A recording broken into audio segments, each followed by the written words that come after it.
हॉलमध्ये उपस्थित सर्व नागरिकांना विनंती करतो की त्यांनी आपलं स्थान ग्रहण करावं।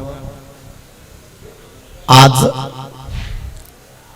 आपल्या शेगाव शहरामध्ये आम्ही नुकतेच 4 महिन्या अगोदर युवा क्रांती न्यूजच्या माध्यमातून न्यूजच्या क्षेत्रात घुसलो, त्यात प्रवेश केला आणि शेगावकरांनी खूप अतिशय चांगल्या प्रकारे मला प्रतिसाद दिला।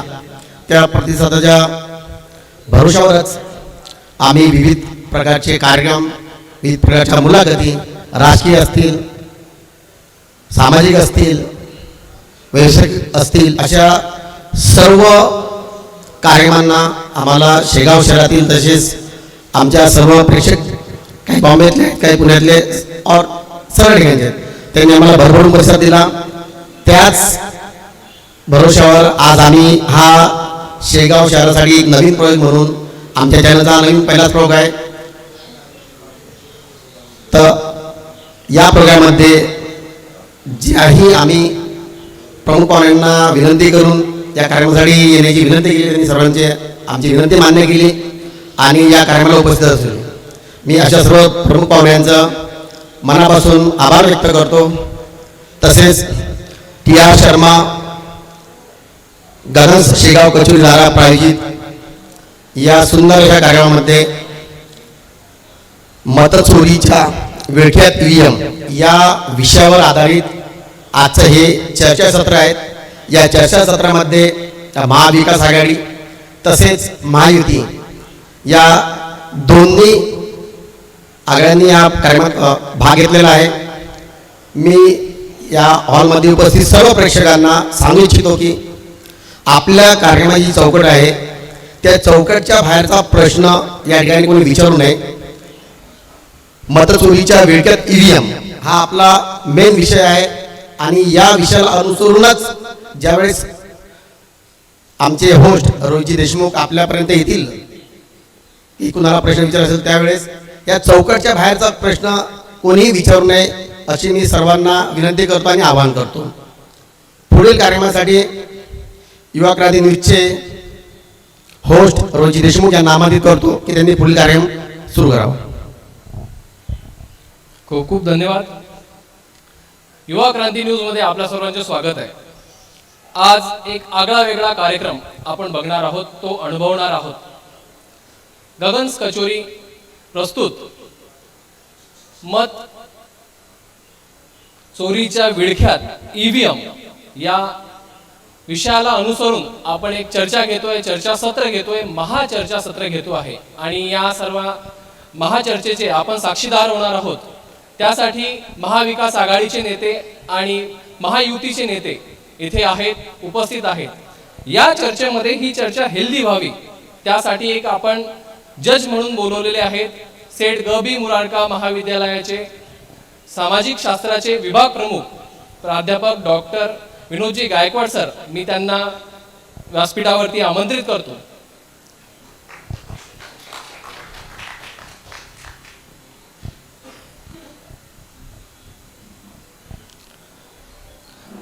प्राध्यापक डॉक्टर गायकवाड सर हे समाजशास्त्र विभागाचे विभाग प्रमुख तर आहेतच, त्यासह ते स्तंभलेखक सुद्धा आहेत आणि राजकीय विश्लेषक सुद्धा आहेत। सर आपले खूप खूप अभिनंदन, खूप खूप धन्यवाद। त्यानंतर या चर्चेमध्ये सहभागी होण्यासाठी मी आमंत्रित करतो महाविकास आघाडीतील राष्ट्रवादी काँग्रेस शरदचंद्र पवार गटाचे नेते प्रसेनजीत पाटील यांना की त्यांनी आपलं स्थान ग्रहण करावं।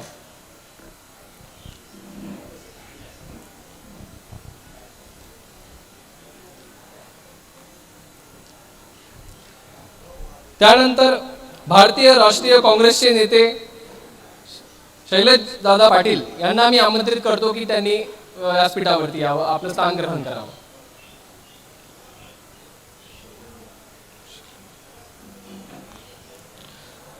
शिवसेना उद्धव ठाकरे गटाचे नेते अविनाश दळवी यांना मी आमंत्रित करेल की त्यांनी आपलं स्थान ग्रहण करावं।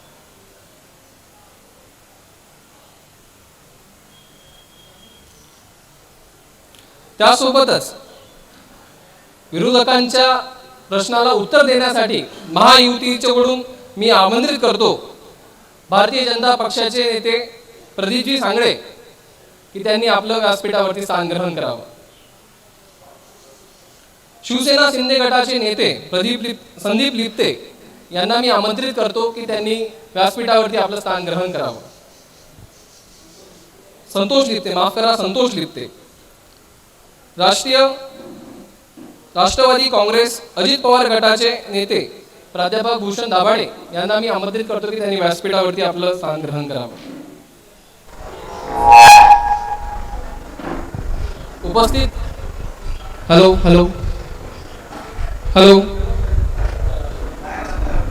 उपस्थित सर्वांचे मी शब्दसुमनांनी स्वागत करतो. यानंतर आपल्या कार्यक्रमाचे जज यांना मी आमंत्रित करतो की त्यांनी जे आपले सहभागी नेते आहेत त्यांना सूचना कराव्या. कॉम्बिनेशन करूया. कॉम्बिनेशन. धन्यवाद. इथे महाचर्चा संपन्न होत आहे. मतचोरीच्या विळख्यात ईव्हीएम हा जो विषय आहे याचे दोन भाग आहेत. मतचोरी जो विषय सुरू आहे तो मतदार नोंदणीशी संबंधित आहे. वाढलेले मतदार आणि झालेले मतदान सोबतच ईव्हीएम आहे. आपल्याला माहिती आहे की ईव्हीएम एक मशीन आहे. ती मशीन कशी ऑपरेट होते, कुठून ऑपरेट होते, आपल्या मोबाईल प्रमाणे ती पण ऑपरेट करावी लागते. म्हणून मतदार नोंदणी आणि ईव्हीएम हे दोन्ही आज प्रातिनिधिक लोकशाहीमध्ये महत्वपूर्ण भूमिकेत जरी असले तरी त्यावर विविध व्यासपीठांवर चर्चा घडून येत आहे. आणि या चर्चेचा केंद्रबिंदू निवडणूक आयोग आहे. म्हणून या निवडणूक प्रक्रियेशी संबंधित इथे जी महाचर्चा होत आहे त्याकरिता महाविकास आघाडीतील जे घटक पक्ष आहेत त्याचे प्रतिनिधी उपस्थित आहेत. तसेच महायुतीतील घटक पक्षांचे प्रतिनिधी सुद्धा उपस्थित आहेत. आणि या आघाडी आणि युतीमध्ये जसं आपल्याला म्हणता येईल की महाराष्ट्राच्या राजकारणाची दिशा बदलली, त्या बदलत्या दिशेचा परिणाम निवडणूक प्रक्रियेमध्ये दिसतो का या संदर्भामध्ये आपल्याला इथे चर्चा करायची आहे. तर मित्रो, हे एक खुलं चर्चासत्र असल्यामुळे मला काही नियम सांगणे गरजेचे वाटते.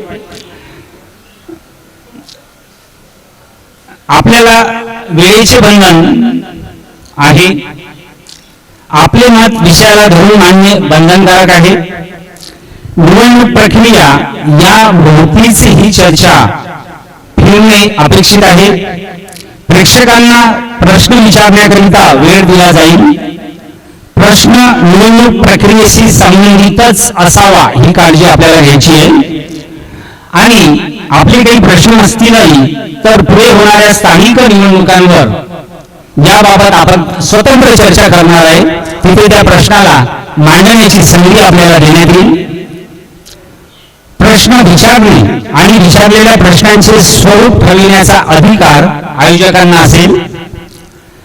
लोकशाहीचा आत्मा असलेल्या निवडणूक प्रक्रियांवर चर्चा होणे मूलतः अपेक्षित आहे. एका राष्ट्रीय मुद्द्यावर ही खुली महाचर्चा होत असल्याने आपल्या सर्वांकडून सहकार्याची अपेक्षा आहे. अशा ज्वलंत प्रश्नावर इथे युवा क्रांती न्यूज चॅनलचे मुख्य संपादक विजय यादव यांच्या नेतृत्वात ही चर्चा इथे संपन्न होत आहे. इथे महायुती आणि महाविकास आघाडीतील घटक पक्षातील प्रतिनिधी, उपस्थित पत्रकार तसेच सेगावातील प्रतिष्ठित नागरिक या सर्वांचे पुनश्च मी इथे स्वागत करतो आणि पुढील सूत्रसंचालन देशमुख यांच्याकडे सोपवतो. खूप खूप धन्यवाद सर. खूप खूप धन्यवाद सर. कुठलाही वेळ न गमावता, कुठलाही वेळ न घालवता थेट कार्यक्रमाला सुरुवात करूया. आपला पुढचा पहिला टप्पा हा असणार आहे की प्रत्येक पक्षाच्या नेत्याला 1.5 ते 2 मिनिटं दिले जातील. त्याने मत चोरीच्या विळख्यात ईव्हीएम याविषयी आपलं मत तिथे मांडायचं आहे, पक्षाचं मत तिथे मांडायचं आहे. त्यानंतर प्रश्न उत्तराला आपण सुरुवात करूया. भारतीय राष्ट्रीय काँग्रेसचे नेते शैलेंद्र पाटील यांच्यापासून होतील.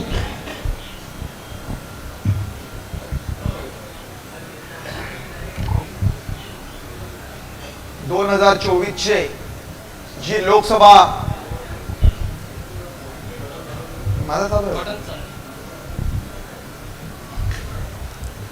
बटन चालू करा.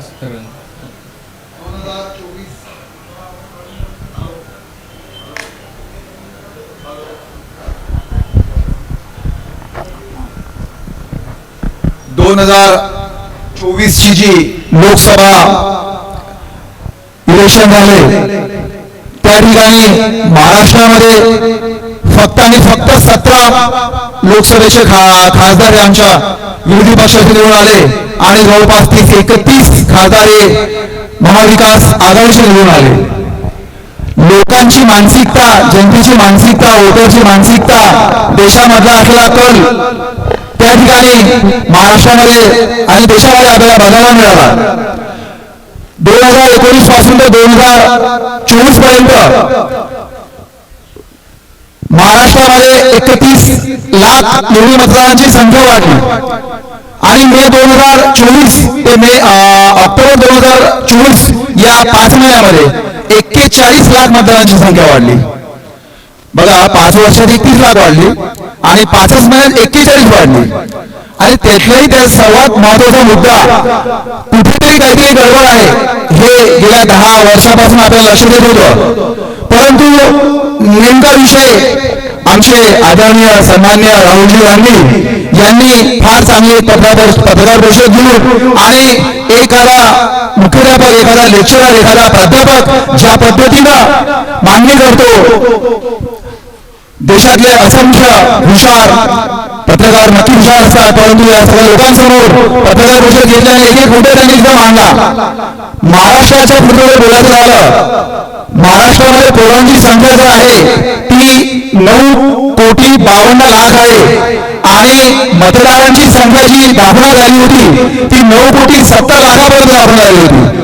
18 वर्षाचे प्रौढ 9.5 कोटीपर्यंत आणि मतदारांची संख्या 9,70,00,000पर्यंत. 6 वाजेपर्यंत मतदान झालं 58% आणि दुसऱ्या दिवशी जेव्हा मतदान आयोग आहे ते मतदान म्हणजे पूर्ण मतदान जेव्हा मोजलं त्यांनी सांगितलं की याच्यामध्ये जवळपास 8%च्या वरती वाढ झालेली आहे, म्हणजे 66% मतदान झालं. या सगळ्या प्रकरणावरून, वाढलेल्या संख्यावरून या मतदान चोरीचे जे प्रकार आहेत ते फक्त मिनिममच नसून फार वेगवेगळ्या पद्धतीनं फार म्हणजे फार मोठ्या प्रमाणामध्ये जिथे निवडणूक आयोग त्याच्यामध्ये सामील आहे. याच्यात प्रत्येकाचं मत राहुल गांधी यांनी या गेल्या 2 महिन्यापूर्वीच्या पत्रकार परिषदेमध्ये देशामध्ये सगळ्या बुद्धिमान लोकांमध्ये काढलेला आहे आणि निवडणूक आयोगाने जे राहुल गांधीच्या पत्रकार परिषदेला जे उत्तर दिलं ते पूर्णतः हास्यास्पद होतं. जिथे त्या ज्ञानेश कुमारचे अज्ञान हे पूर्ण देशाला मिळालं, पाहायला मिळालं. असे आपले मुख्य निवडणूक आयुक्त ज्ञानेश कुमार यांचं अज्ञानी व्यक्तिमत्व या ठिकाणी आपल्याला पाहायला मिळालं. त्याच्यामुळे या देशामध्ये जी लोकशाही आहे ही नक्कीच चोरीला गेलेली आहे. याच्यात कुठल्याही सामान्य व्यक्तीचं, मी पक्षाचं तर म्हणत नाही, पण सामान्य नागरिकाचं मत हे या देशामधलं इलेक्शन कशाला घेता, इलेक्शन सोडून द्या, इलेक्शन घेणं आपण. ठीक आहे ना, ठीक आहे, ठीक आहे, ओके.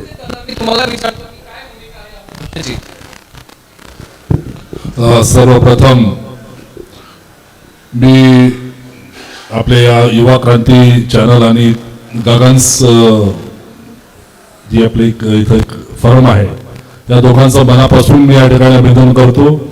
एक अतिशय महत्त्वाच्या ज्वलंत विषयाला आपण या ठिकाणी चर्चेच्या रूपातून इथं सर्वांना आपलं मत प्रदर्शित करण्यासाठी संधी दिली, त्याबद्दल तुमच्या सर्वांचे मी मनापासून आभार, कौतुक करतो.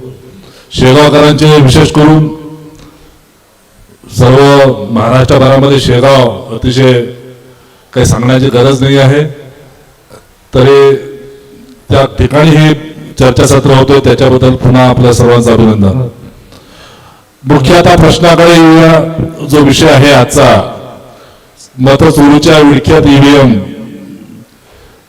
या ठिकाणी आताच आमचे सहकारी पक्षाचे प्रतिनिधी यांनी जे बोलून गेले ते अतिशय महत्वाचा विषय त्यांनी बोललेले आहेत. या देशाचे विरोधी पक्ष नेते आज सध्या ज्या विषयावर त्यांनी हात घातला आणि ती पत्रकार परिषद जेव्हा त्यांनी घेतली, प्रेस कॉन्फरन्स, सध्या ती पत्रकार परिषदेमधले जे मुद्दे आहेत अतिशय व्यवस्थितपणाने त्यांनी मांडले आणि त्या मुद्द्यामध्ये या देशाच्या लोकशाहीचा गळा कसा घोटला जाऊन राहिलेला आहे हे त्यांनी प्रकर्षाने मांडलेलं आहे. माझा तुम्हाला साधा प्रश्न आहे. आता आपण इथं आमची सिटिंग अरेंजमेंट अशी केलेली आहे, एका बाजूला एक आघाडी आहे, एका बाजूला युती आहे आणि मधात आपण बसलेले आहात. म्हणजे इथं 3 वेगळे वेगळे फोर्सेस आहेत, सत्ताधारी, विरोधक आणि आपण न्यूट्रल, ज्याला आपण जजच्या स्वरूपात समजूया. या राज्यात, या देशाची म्हणजे सर्वात जे मेख आहे, ज्याच्याविषयी चर्चा सुरू होणार आहे, जी चर्चेचा प्रवास राहणार आहे, त्याचं मूळ कुठं आहे? मूळ आपण जे तिघं बसलेलो आहोत याच्यात मूळ आहे. तुम्ही म्हणाल कसं?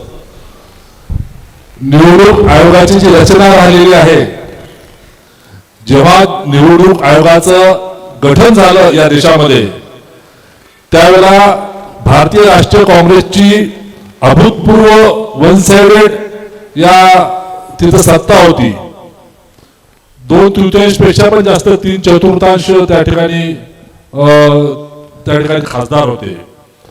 परंतु त्यावेळेला पंडित जवाहरलाल नेहरू ज्यांचा खूप ठिकाणी उल्लेख आपण ऐकलेला आहे, त्यांनी त्यावेळेला निवडणूक आयोगाची रचना असताना प्रकर्षाने जो ठराव कॅबिनेटमध्ये, जो ठराव संसदेमध्ये पास करावा लागतो, त्यामध्ये एक सत्ताधारी पक्षाचा त्यातला सदस्य ठेवला, 3 जणांची कमिटी केली, 3 जणांची.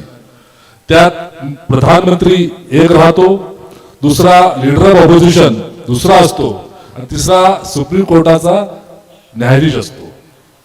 म्हणजे ही न्यूट्रल रचना जेव्हा त्या काळामध्ये एवढं प्रचंड 1 साइडेड बहुमत असताना त्या ठिकाणी केला गेलेला आहे, ती चौकट मोडण्याचं कार्य यावेळेला झालेलं आहे. खूप खूप धन्यवाद दादासाहेब. मी त्याच्यानंतर भारतीय जनता पक्षाचे जे प्रदीप सांगडे आहेत त्यांना विनंती करेन की त्यांनी आपल्या पक्षाची भूमिका मांडावी.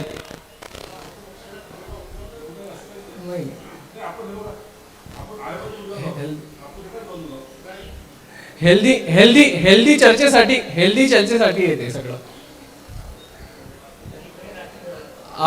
आरोग्यदायी चर्चा करायची आपल्याला, काहीतरी नवीन द्यायचा प्रयत्न आहे हा. मतचोरीच्या विळख्यात ईव्हीएम. वास्तविक पाहता कोण कोणाच्या विळख्यात आहे हा एक संशोधनाचा विषय आहे. मत चोरीच्या याच्यात आहे तर शैलेंद्र दादा आपण विषय मांडला, मत चोरी झाले तर तुमच्या घरी जर चोरी झाली तुम्ही काय कराल? प्रसंगी दादा, तुमच्या घरी जर चोरी झाली तर काय कराल? पोलीस स्टेशनमध्ये जाल, अधिकृत तक्रार नोंदवाल, तुमच्या घरातलं काय काय गेलं त्याचे पुरावे द्याल. निवडणूक आयोगाने तुम्हाला बोलवलं, आपण गेलात का? निवडणूक आयोगाने सांगितलं प्रतिज्ञापत्र द्या आणि सांगा कुठे कुठे गडबड झाली. तुमची हिंमत होत नाहीये, तुम्ही जात नाहीये. म्हणजेच दाल में कुछ काला आहे. फक्त वादळ उठवायचं, लोकांचा भ्रमनिराश करण्याचा प्रयत्न करायचा आणि पराभव हा हसत खेळत स्वीकारला पाहिजे. लोकसभेत आम्ही खूप मोठ्या मनाने पराभव स्वीकारला आणि शक्तीनिशी पुन्हा कामाला लागलो आणि गेल्या 3 महिन्यात एवढं प्रचंड काम करण्याचा प्रयत्न केला, जनतेमध्ये एवढं मिसळलो की जी आमची नाळ तुटली होती ती नाळ पुन्हा जोडली. तुम्हालाही तेच करावं लागेल. उगाच काहीतरी वावटळ उठवू नका. वावटळ उठून ज्या निवडणूक आयोगाच्या सहीने विरोधी पक्ष नेते लोकसभेमध्ये उभे राहून भाषण करतात, तिथे सभासद म्हणून जातात. तुम्हाला जर त्या निवडणूक आयोगावर अविश्वास असेल तर खुशाल राजीनामा द्यावा. खुशाल आपले सरकार जे आहे कर्नाटक, हिमाचल इथले सरकार बरखास्त करा. आम्ही निवडणूक आयोगाचा निषेध करतो. असा फक्त जनतेत जाऊन ओरडायचं झालं झालं झालं ते असं होतं ना. एक लहानपणी गोष्ट होती, कोल्हा आला रे आला. कोल्हा कधीच येत नसतो, तो फक्त आवया तुम्ही उठवतात, असं माझं स्पष्ट मत आहे. त्यानंतर शिवसेना उद्धव गटाचे नेते अविनाश दळवी यांना त्यांनी आपल्या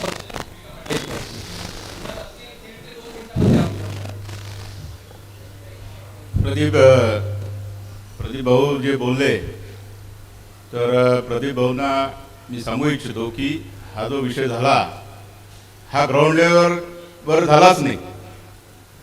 ईव्हीएम मध्ये छेडछाड झाली किंवा ईव्हीएमच्या मध्ये जे काय बदल झाले ते वरच्या लेवलवर झाले. ग्राउंड लेवलवर आपण कसं काय मग त्या ठिकाणी जाणार?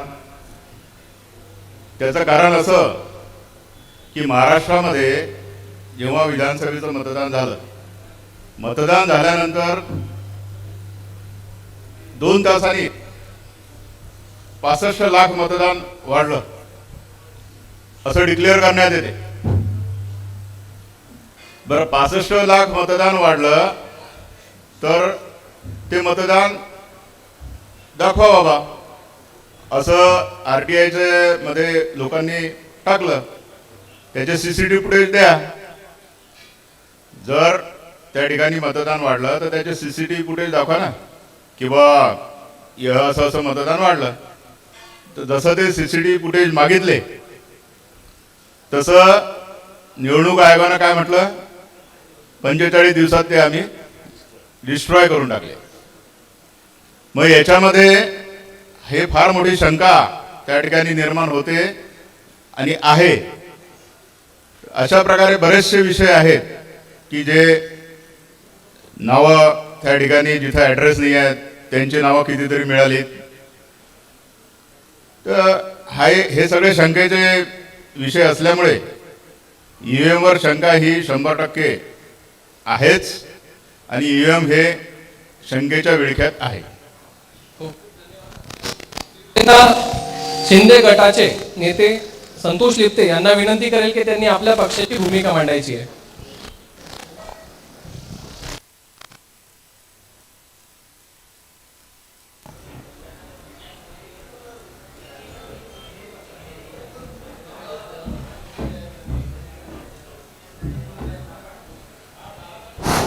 हॅलो. मत चोरीच्या विळाख्यात आताच उभाटा पक्षाचे उपजिल्हा प्रमुख आदरणीय राजीव दळवी यांनी एक विषय केला की मागील विधानसभेमध्ये मागच्या 1.5 ते 2 तासामध्ये महाराष्ट्रामध्ये 65 लाख मतदान वाढले.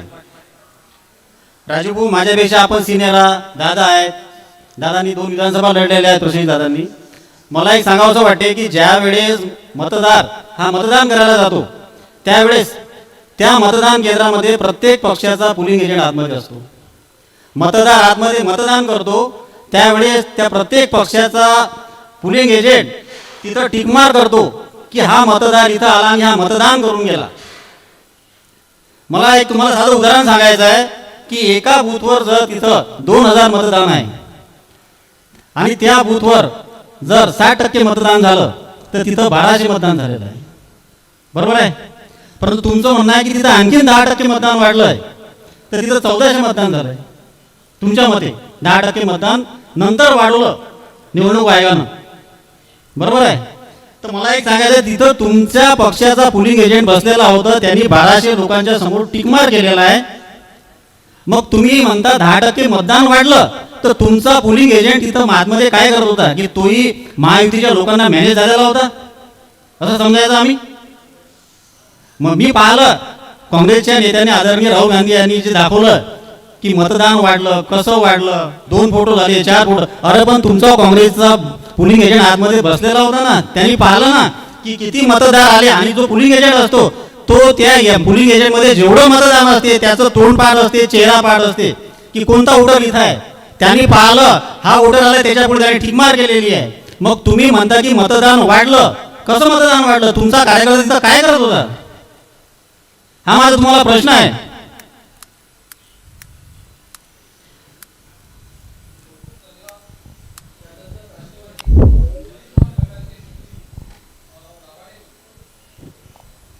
आजच्या या कार्यक्रमाला सर्व मान्यवरांचं मी राष्ट्रवादी काँग्रेस पक्षाच्या वतीनं सहर्ष स्वागत करतो.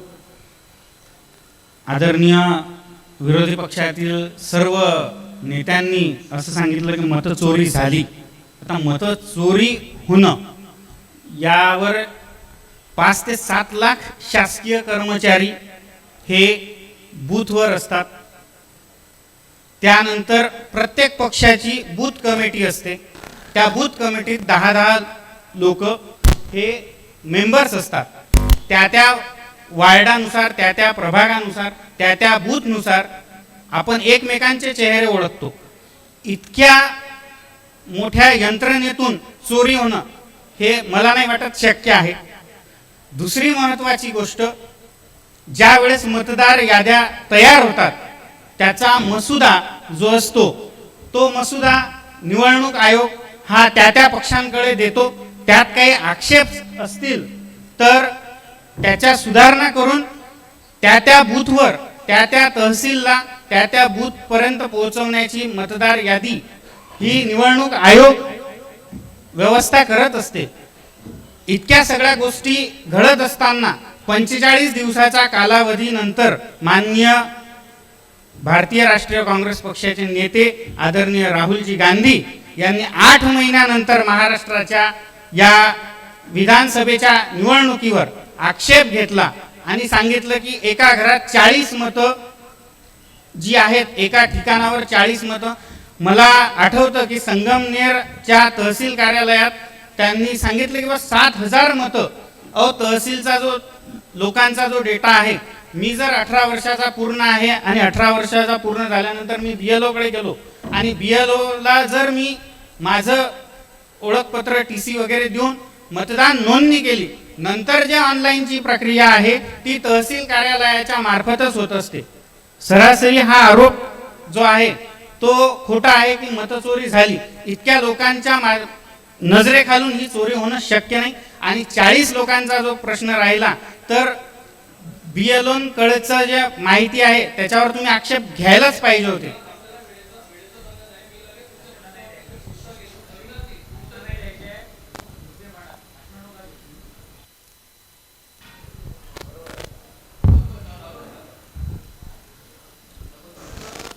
बोलायचं आहे. माझे सहकारी मित्र यांनी आता जे म्हटलं की बाबा तिथं पोलिंग एजंट काय करत होते वगैरे वगैरे, तर मी पहिलेच सांगितलं की ह्या ग्राउंडवरचा विषय हा झालेला नाही. हा UAE मध्ये छेडछाड ग्राउंड लेवलवर नाही झाले होत हा. आणि दुसरा विषय असा आहे की मी तुम्हाला हे सांगितलं की CCTV फुटेज द्या ना. मग त्याचे तुम्ही म्हणता ना की बाबा त्या ठिकाणी इतके मतदान वाढलं, मग इतकं मतदान दिसायला पाहिजे ना. CCTV फुटेज द्यायला तुम्ही का बरं त्या ठिकाणी नकार देत आहात? CCTV फुटेज तुम्ही का देत नाही? तुम्ही 45 दिवसाच्या आत का नाही मागितलं हाही प्रश्न आहे. हा तुम्ही नंतर नियम केला. ही डेडलाईन हो, जर ज्या विषयावर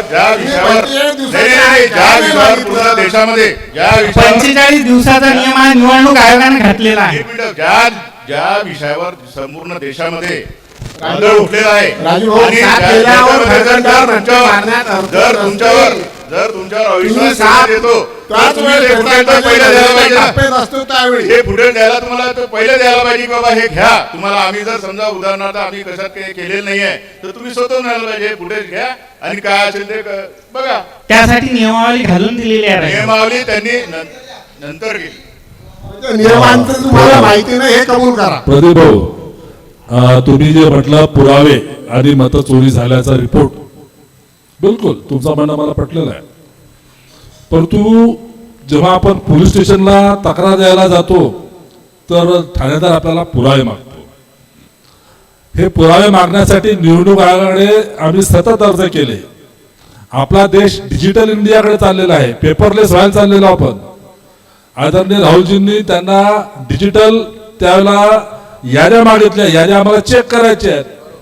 डिजिटल यादी द्यायचं काम किती मला वाटते यांना जर आपण विचारलं, आपले प्रमुख गायकवाड साहेबांना, मी जर एक तुमच्याकडे तुम्ही आयोगाचे जबाबदार प्रिसाइडिंग ऑफिसर आहे, मी तुमच्याकडे यादी मागितली लिगली, तर किती वेळ लागणार आहे? PDF ट्रान्सफर करायला हार्डली 1 मिनिट लागतो. 1 मिनिटामध्ये पूर्ण यादी ट्रान्सफर होऊ शकते. परंतु मला समजलं नाही आपल्या निवडणूक आयोगानं, मी हे आपल्या तुमची दोघांची माझी चिंता ही, मी नुसती आमची चिंता म्हणत नाही आहे. आपण निवडणूक आयोगाबद्दल बोलतोय, आम्ही भारतीय जनता पक्षाबद्दल किंवा महायुतीबद्दल बोलत नाहीये. तुम्ही कृपया तुमच्या डोक्यातला विषय काढून टाका. ऐकून एक मिनिट माझं होऊ देत पूर्ण. आपल्याला हे विचारायचं आहे की त्या ठिकाणी निवडणूक आयोगाचं काम हे होतं की डिजिटल यादी आपण पेनड्राईव्ह त्यातली जर ट्रान्सफर केली असती तर आम्हाला ते आमच्या कम्प्युटरमध्ये सिस्टममध्ये टाकून ते चेक करता येईल. पण तुम्ही आम्हाला काय दिलं? हे एवढी मोठी यादी, ती किती दिवसानंतर? म्हणजे विनाकारण आपला वेस्टेज ऑफ टाइम, म्हणजे टाळाटाळ करायचा. 45 दिवसाचा जो टाइम असतो कसा निघून जाईल? दारू पिलेल्या माणसाची एखाद्या आपल्याला तक्रार करायची आहे, तो दारू पिलेला असताना त्या 10-12 तासात जर त्याची जर मेडिकल झाली तर दारू निघणार आहे. आणि त्याला 15 तासाला जर आपण आणलं तर त्याची दारू निघणार आहे का? नाही निघणार. तशा प्रकारचा विषय घडलेला आहे. हे आपण आपल्यासाठी, आपल्या पिढ्यांसाठी, आपल्या देशाच्या भवितव्यासाठी, हे तुम्ही असा की मी असं, कारण की प्रश्न विचारणारे एकटे राहुल गांधीच नव्हते, अनुराग ठाकूर देखील, यांची देखील तक्रार होती. ते भारतीय जनता पक्षाचेच तुमचे माजी मंत्री आहेत.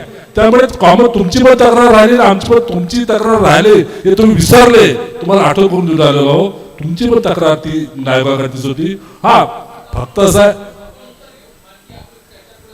पण उत्तर घेऊया. आपला मत आपण मांडलं.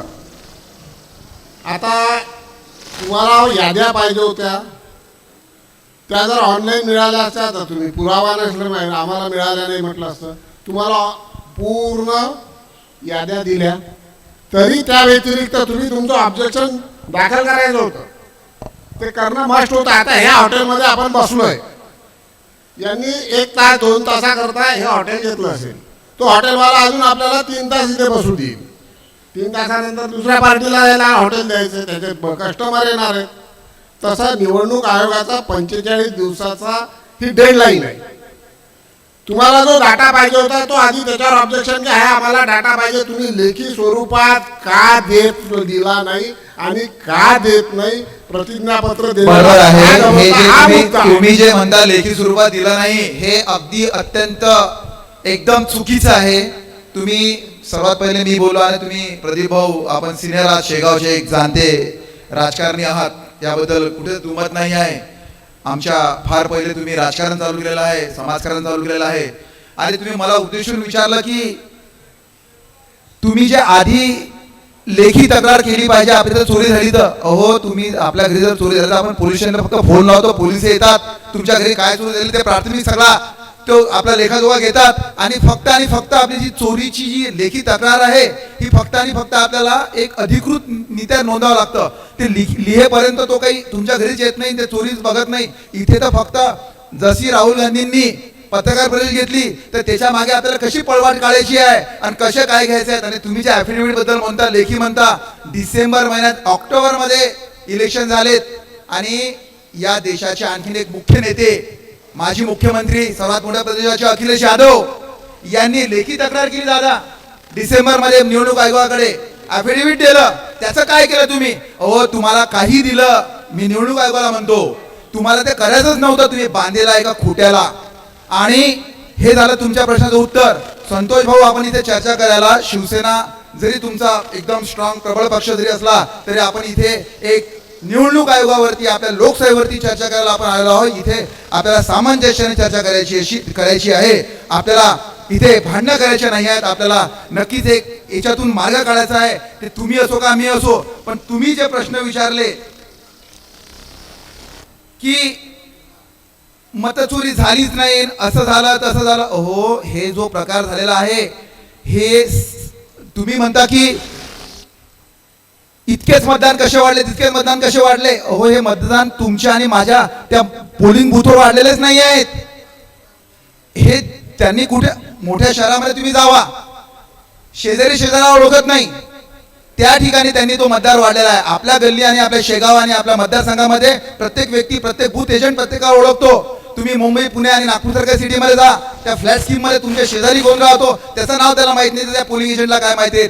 अशा ठिकाणी डोके लावून हे सगळं त्यांना पूर्ण 543 मतदारसंघामध्ये मतदान वाढवायचे नव्हते, त्यांना 288 मतदारसंघामध्ये काम करायचं नव्हतं, त्यांना ठराविक मतदारसंघामध्ये ते काम करायचं होतं. आणि त्यांनी ते काम, त्यांचा कार्यक्रम करेक्ट तिथं लावलेला आहे. त्याच्यामुळे दुसरा प्रश्न विचारतो मी. प्राध्यापकांनी सांगितला की 45 दिवसात, अरे कशाला 45 दिवस, राहू द्या ना 5 वर्ष सीसीटीव्ही. त्यांनी काय होतंय, त्यांना सीसीटीव्ही पाहिजे, त्यांना द्याना काय पाहिजे तर. अहो, बाईचं देत नाही, महिलेचं देत नाही, पुरुषाचं देत नाही, काय काय काय तिथं ते नंगानाच करायला चाललेत का.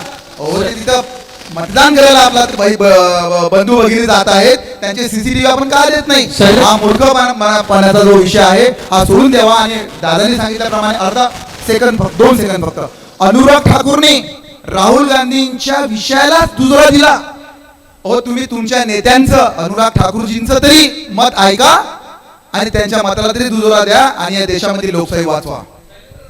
प्रश्न आहे, निवडणुकीनंतर पराभूत पक्षच का आयोगावरती आरोप घेतो, काय तुमच्याकडे? मग जिंकला की तो बरोबर आणि हारला. मी म्हणतो, लोकसभेमधले तुम्ही भाषण ऐका. या लोकसभेमध्ये एवढे सुंदर आणि चांगले भाषण झालेले आहेत. अखिलेश यादवनी दादा तिथं म्हटलेलं आहे, मी 70 पैकी 70 जरी लोकसभा जिंकेल, मी 403 पैकी 403 16 जे काही विधानसभा आहे ते पूर्ण जरी जिंकेल, तरी मी ईव्हीएम वरती जो आक्षेप आहे माझा तो नोंदल्याशिवाय राहणार नाही. 100% जरी मी जिंकेल तरी मला ती चुकीची प्रक्रिया आणि चुकीची वाटतं. त्याच्यामुळे आपल्या या म्हणण्याला लोकसभेमध्ये चर्चेतलं मी उत्तर दिलं, मी माझ्या मनात उत्तर दिलं नाही आहे, कारण की ही प्रतिक्रिया चुकीची आहे.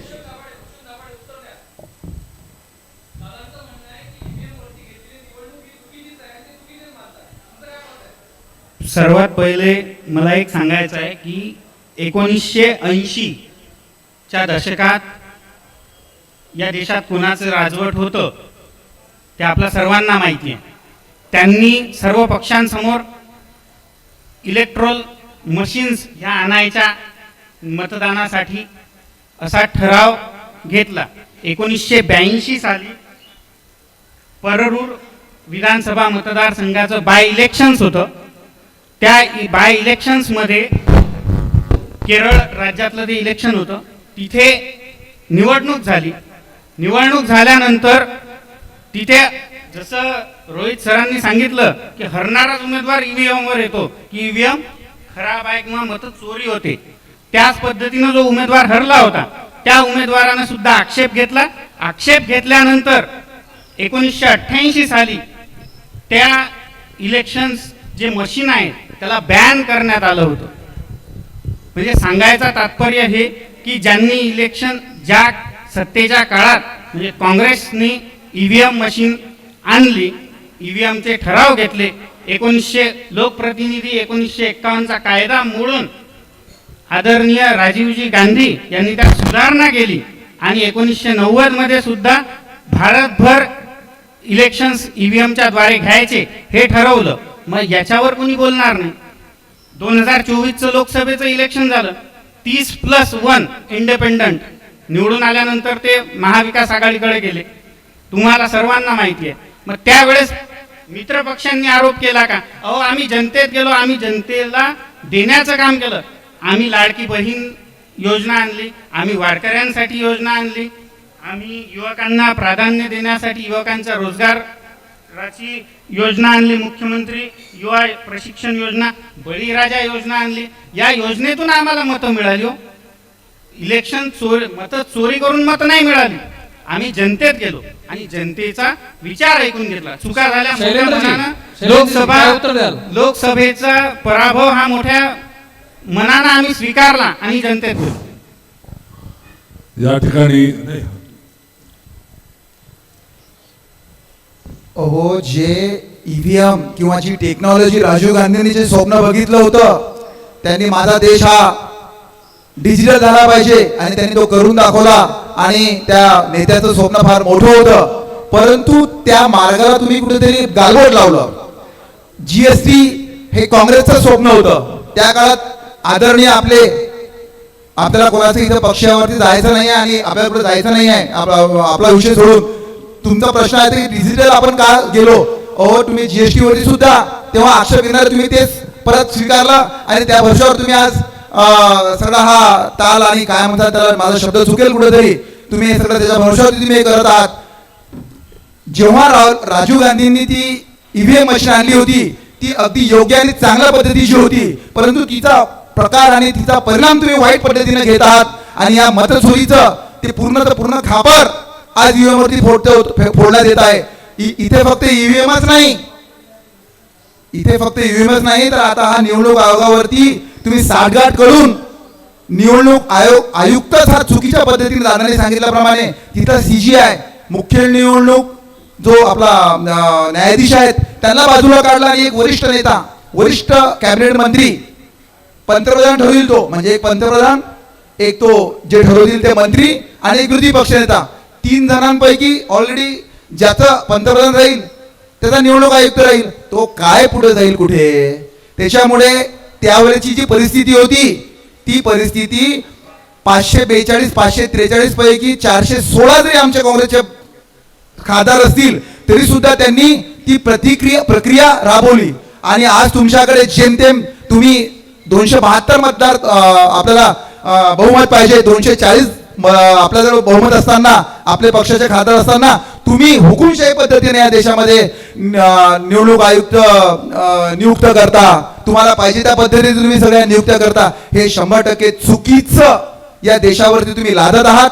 या देशाला तुम्हाला वाटत असेल की आपण खूप काही लोकशाही करतोय पण आपण परतंत्रात जातो आहे, असं माझं एक स्पष्ट याच्यामध्ये मत आहे. राजीव गांधींची जी भूमिका होती ती फार देश प्रचलित आणि मुख्य याच्याकडे न्यायची होती, पण तुम्ही ते डुबवलेलं आहे सर्व. तुम्ही त्या नेत्याचा आदर्श ठेवा. आपण उत्तर घेऊ. प्रदीपजी उत्तर द्या.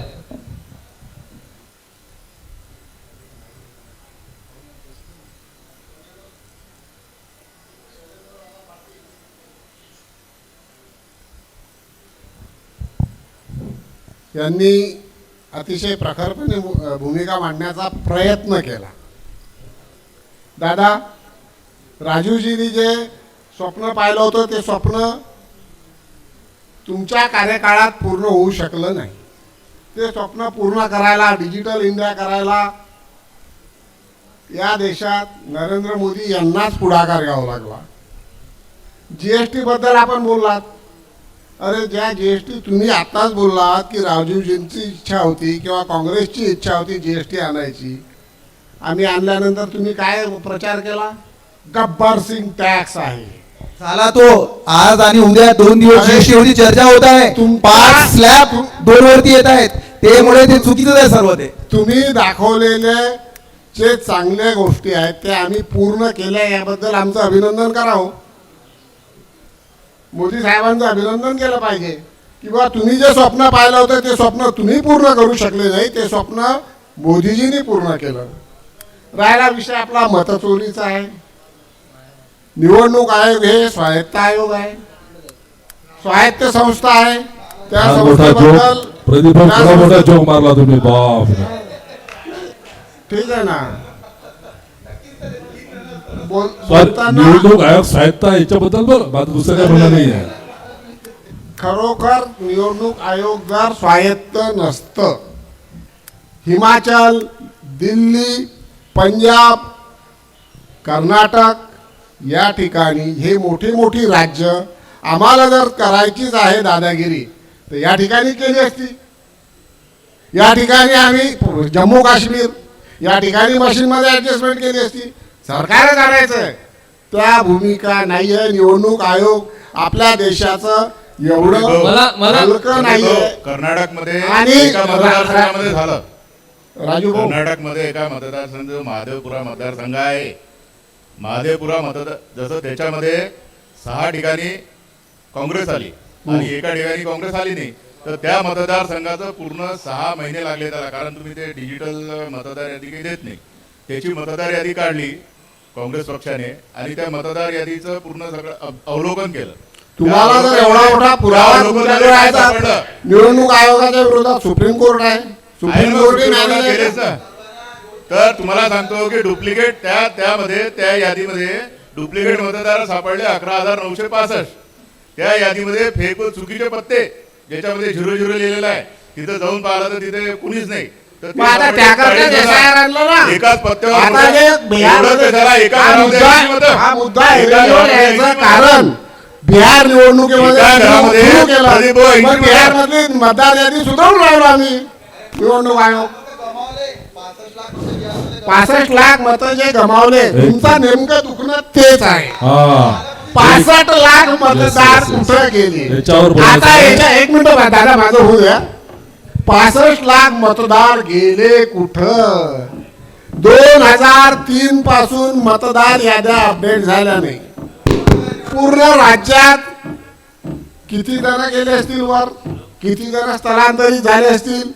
आणि त्या ठिकाणी नेपाळ लागून असल्यामुळे बांगलादेशातून आणि रोहिंग्या मुसलमानांचं बांगलादेशींचं या ठिकाणी जे खोटे पत्ते बनवले. आता मी पुरावा तुम्हाला देतो.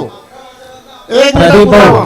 विषय भरकटू देऊ नका आणि व्यक्तिगत आरोपापर्यंत जाऊ नका. व्यक्तिगत आरोप आहे.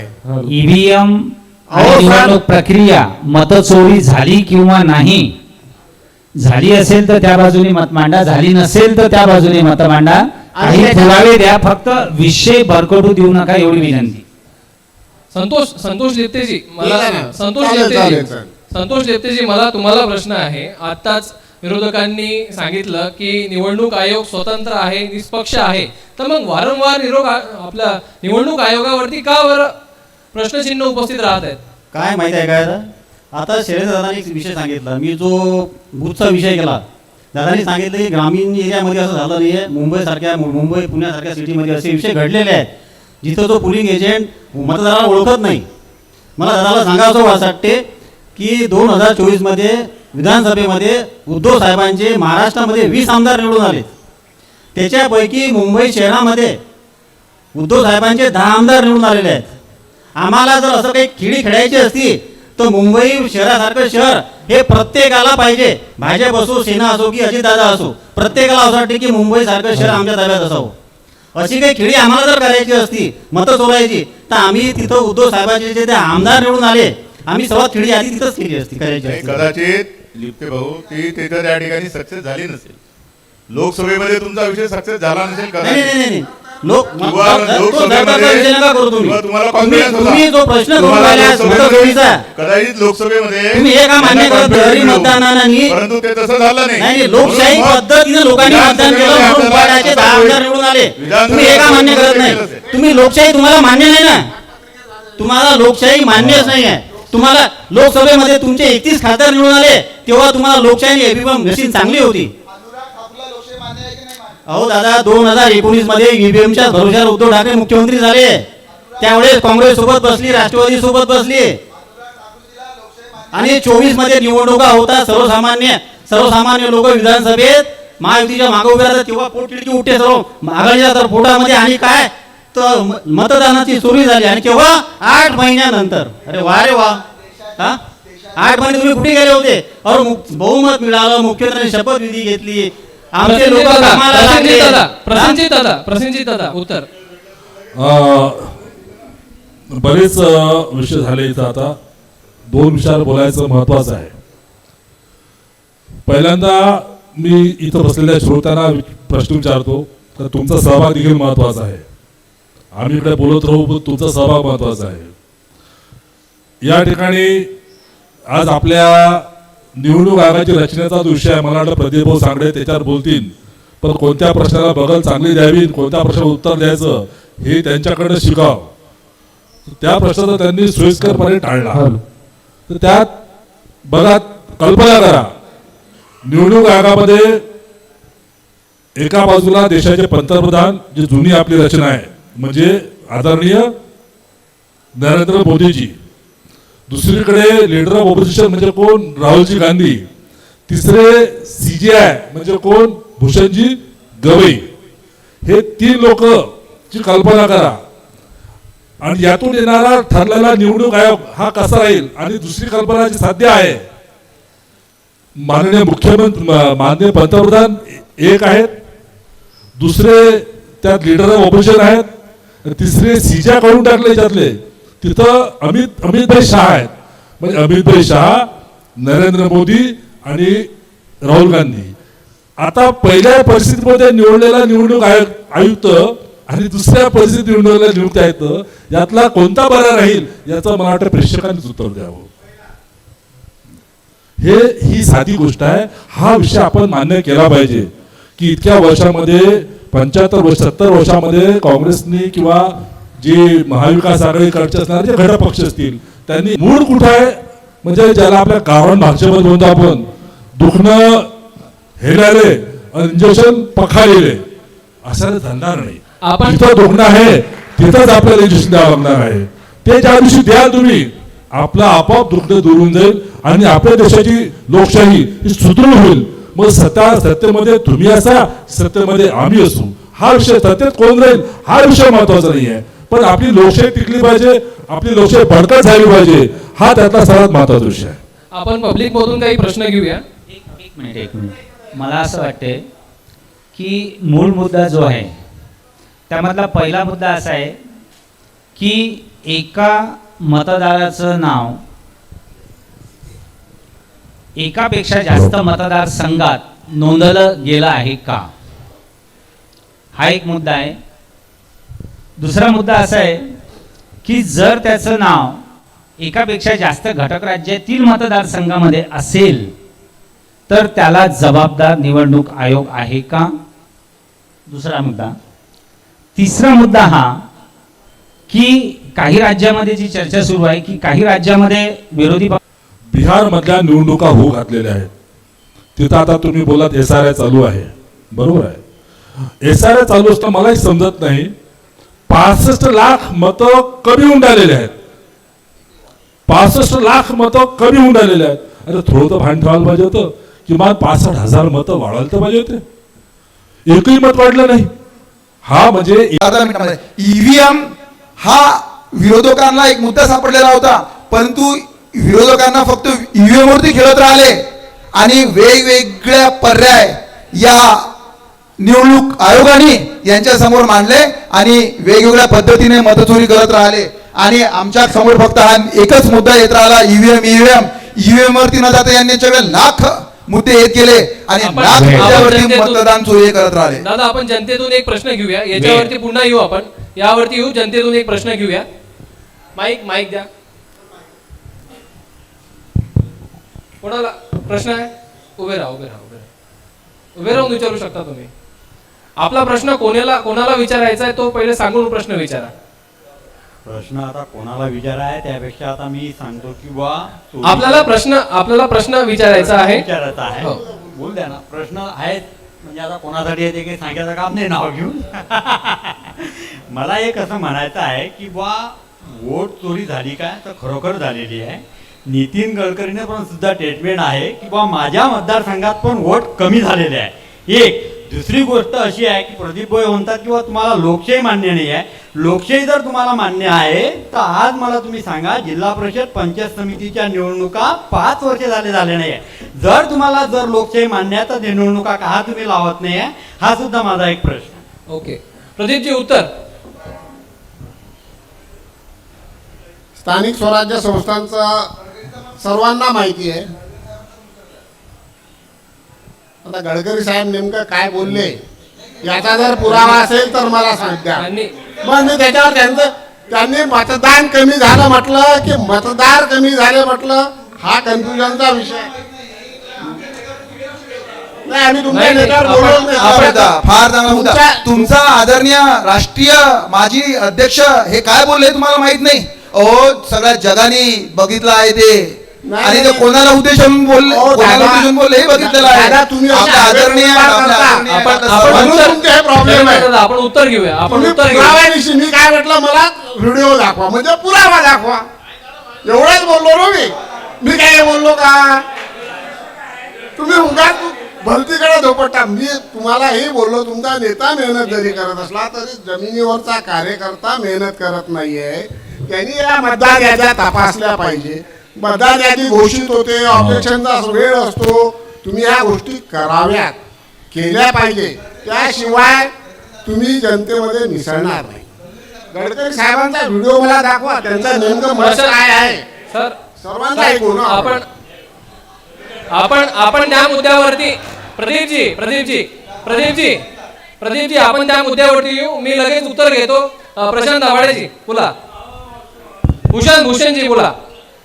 भूषणजी उत्तर द्या. महत्वाचं आहे. भूषणजी उत्तर द्या. हो, लावलंच पाहिजे. आता माझा जनतेतून आम्हाला प्रश्न आला. आमचा एक प्रश्न आहे की 2014 पर्यंत ईव्हीएम चांगलं होतं का? आणि लोकसभेचं 2024चं इलेक्शन झाल्यानंतर जो निकाल आला त्याच्यानंतर ईव्हीएम चांगलं होतं मुख्य का? निवडणूक मुख्य न्यायाधीश त्याच्यामध्ये होते, तिथपर्यंत हे सगळं प्रक्रिया चांगली होती. मुख्य न्यायाधीशाला का काढलं त्याच्यामधनं का एका एकरचं का आलं? दादा 2014 पर्यंत ईव्हीएम चांगलं होतं म्हणून कारण सत्ता कुणाची होती हे सर्वांना माहिती आहे. आता तुम्ही पण त्याच्यामध्ये होते. पुढच्या प्रश्नावर पुढच्या प्रश्नावरती तुम्ही शरीरात तिकडे मनाने पुढचा प्रश्न जनतेतून घेऊ. पुढचा प्रश्न जनतेतून घेऊ. दुसरा प्रश्न. साहेबाचा जुना व्हिडिओ आपण दाखवला. मी तुम्हाला लेटेस्ट तुमच्या अखिल भारतीय अध्यक्षांचा व्हिडिओ दाखवतो, मल्लिकार्जुन खरगेंचा. सर्वांना ऐकवतो ते काय बोलले. राहिला प्रश्न स्थानिक स्वराज्य संस्थेचा. निवडणूक आयोग हा स्वायत्त संस्था असल्यामुळे तुम्ही सर्वांनी त्यांना विचारायचं की स्थानिक स्वराज्य संस्था इतक्या लेट का झाल्या? कारण की राजकीय हस्तक्षेप हा निवडणूक आयोगात होत नाही. सोनूजी द्या, माईक द्या. मला असं वाटते तटस्थपणे 1 मिनिट मी बोलतो. आता विषय थोडासा पक्षांच्या नेतृत्वाकडे चालला, पण माझ्या अभ्यासाच्या आधारावर मी सांगतो की ईव्हीएम जेव्हापासून निवडणूक प्रक्रियेत आला, काही मतदारसंघामध्ये प्रायोगिक तत्वावर लागू झालं, त्यानंतर सर्व विधानसभा लोकसभांना सुरू झालं. पण आपण जर अभ्यास केला, राजकीय चष्म्यातून न बघता तटस्थपणे जर बोलायचं झालं तर ईव्हीएम वर बॅलेट पेपरवर निवडणुका न घेता जेव्हापासून ईव्हीएम वर निवडणुका सुरू झाल्या तेव्हापासून सतत विरोधी पक्षाने, सतत बोलतोय मी, सत्ता कोणाची असो, सतत विरोधी पक्षाने ईव्हीएम वर टीका केली आहे. हे आपण म्हणजे त्याकडे आपण लक्ष दिलं पाहिजे असं मला वाटते. संतोषजी माझा तुम्हाला प्रश्न आहे. मी प्रश्नजी तुमच्याकडे येतो लगेच. संतोषजी माझा प्रश्न तुम्हाला असा आहे की निवडणूक आयोग केंद्र सरकारच्या नियंत्रणात काम करते, हे वास्तव आहे की आरोप आहे? हा आरोप आहे, हा दादान आरोप आहे. आता गायकवाड सर एक सरकारी अधिकारी आहे, शासकीय अधिकारी आहेत. आता दादांनी सांगितलं, त्या दिवशी गांधींनी दाखवले की कोणाच्या आधार कार्डवर नंबर नाही आहे, कोणाच्या निवडणूकच्या कार्डावर त्यांचा फोटो व्यवस्थित नाही आहे. मला सर सांगा, तुम्ही अधिकारी आहे सर, तुम्ही मतदान केंद्रामध्ये जर बसलेल्या, मी मतदान करायसाठी येत आहो आणि माझ्या आधार कार्डावर तिथं फोटो पण नाही आहे, तिथं फोटो नाही आणि तुम्हाला मी आधार कार्ड दाखवतो किंवा मतदान कार्ड दाखवतो, तुम्ही मला मतदान करू देसाल? हा कोणता आरोप आहे?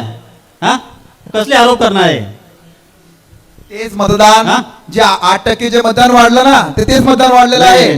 तिथं बूथवरती मतदान झालेलंच नाही ते. हे जे महाराष्ट्रामध्ये जे मतदान 58% वरून 66% वरती गेलेलं आहे, ते बोगस मतदान झालेलं आहे. ते मतदान पेटीमध्ये पडलेलं नाही, ते अगदी वाढलेलं. असा जर आरोप राहुल गांधी यांचा असेल तर त्यांचा काँग्रेसचा कोणताच कार्यकर्ता पोलिंग एजंट कुठंच नाहीये, त्यांचा कार्यकर्ताच नाहीये कुठंच. काय करते तुमचं पक्ष, काय करते? उत्तर द्या. एक विषय मान्य गायकवाड साहेबांनी जो विषय घेतला, मला एक सबमिशन त्यात महत्वाचं मी बघायला केलं, पुन्हा रिपीट करतो. मताचं ईव्हीएम मध्ये काय होतं, ते हॅक होते नाही होत हा विषय वेगळा राहिला. काय झालेलं आहे, एवढ्या स्ट्रॅटेजी वेगवेगळ्या ठरवून आलेल्या आहेत की आता लोक गुंतून ठेवायचे ईव्हीएमच्या भोवती, पण मतदार याद्या खराब करण्याचा जो कार्यक्रम आहे तो सर्वात भयंकर आहे. पिपरिया म्हणून गाव आहे बिहारमध्ये. एका घरामध्ये तिथं बीएल, प्रत्येक ठिकाणी बीएलओ पण असतो आणि बीएलओ असतो. बीएलए हा आपला बूथ लेवल एजंट हा पक्षाचा असतो आणि बीएलओ हा शासकीय कर्मचारी असतो. तर त्या बूथवर जी नोंदणी होते ते एका बूथवर, ते कोणतं बूथ असेल जे XYZ, एका घरामध्ये किती नोंदणी व्हायला पाहिजे? 2, 4, 5, 10, 15 किती व्हायला पाहिजे? माझा एक प्रश्न आहे तुम्हाला गायकवाड साहेबांना, साधारण किती होतं? 15, 20, 509. किती? 509 मतं नोंदल्या गेलेली आहेत त्या एका पिपरियाच्या बूथवर. आणि गंमत अशी की ज्या घरामध्ये ते दाखवले 509 मतं ते खरंच नाहीये. बघा, म्हणजे 509 दाखवलेले आहेत की फलाण्या बिल्डिंग मध्ये 509 त्या घरात मत आहेत, ती बिल्डिंगच त्याचं घरच नाही आहे. म्हणजे याच्यापेक्षा धादांत मत चोरीचं असे किती 509चे असे किती असतील. म्हणजे एका ठिकाणचं 500, दुसरं 499 आहे. असे 15, 20, 50, 60 वाले तर अनेक त्या ठिकाणी बोगस मतदान त्या ठिकाणी नोंदल्या जातं. आणि आपले बीएलओ हा वर्किंग करतो कोणाच्या अंडरमध्ये? निवडणूक अधिकाऱ्याच्या अंडरमध्ये. तो निवडणूक प्रक्रियेच्या अंडरमध्ये बीएलओ वर्किंग करतो. तो बीएलओ त्या ठिकाणी दोषी आहे आणि तो बीएलओ कोणाचा तरी प्रभावाखाली आहे. तो कोणाच्या प्रभावाखाली असेल हे मला काही सांगायची गरज नाही आहे. हा तमाम जनता समजू शकते की तो बीएलओ कोणाच्या अंडरमध्ये काम करतो. आपण आणखी पब्लिक कडून प्रश्न घेऊया. दादा, माझा प्रश्न असा आहे की एकाच गावाची जर एवढी मोठी माहिती एका पक्षाला असते तर संपूर्ण महाराष्ट्र किंवा भारतभर किंवा निवडणूक आयोगावर पूर्ण महाराष्ट्राची माहिती न मागता एका गावाची मागितली असती तरी चाललं असतं. त्याच्यामध्ये मत चोरी झाली असं समजून आलं असतं आपल्याला. मला राहुल गांधींनी जी पत्रकार परिषद घेतल्यानंतर लगेच 2 दिवसानंतर जी पत्रकार परिषद आपल्या देशाच्या कॅबिनेट मंत्री असलेले अनुरागजी ठाकूर यांनी घेतली, आपल्याला त्यांच्यावरती काही आक्षेप घ्यायचा आहे का? याबद्दल मला एक तुम्हाला परत प्रश्न विचारायचा आहे. नाही, पब्लिक मधून प्रश्न आलाय दादा. त्याच्यामुळे मी तुम्हाला तेच म्हणतोय की एका गावाची काय, एका देशाची काय, एका राज्याची काय, काही मागितलं तरी ते काही द्यायलाच तयार नाहीये. हे निवडणूक आयोग यांना जेव्हा विरोधकांनी काही मागतात ते काही द्यायलाच तयार नाही आहेत. 45 दिवसाचं कारण, 45 दिवसाच्या आतमध्ये अखिलेश यादवनी ॲफिडेव्हिट वरती सगळं त्यांना दिलेलं आहे. हे तुमचे प्रश्न जे आहेत हे पर्टिक्युलरली वन साइडेड आहेत असं मला वाटतं. आणि ते एक काँग्रेसने काय केलं पाहिजे हो, तर एका गावापुरती न मागता त्यांनी तर खूप गावं मागितलेले आहेत ना, त्याच्यामध्ये एक गाव तर आलेलंच असेल. महाराष्ट्रातली जरी मागितली असेल त्याच्यामध्ये एक गाव तर आलेलंच आहे ना. एक गाव निवडणूक आयोगाने निवडायचं होतं की आम्ही संबंध महाराष्ट्रात देत नाही, त्यातला आम्ही एका गावाची तुम्हाला देतो, एका प्रभागाची देतो, एका बूथची देतो. कुठलीच माहिती दिलेली नाही त्यांनी. स्पेसिफिक तुमच्या प्रश्नाचं उत्तर मी दिलं. पुढचा प्रश्न घेऊ. मला एक परत विचारायचं आहे, मी तुम्हाला एक अर्धा मिनिटात एकच सांगतोय की मतचोरीचा हा नवीन प्रकार उघडकीस आला.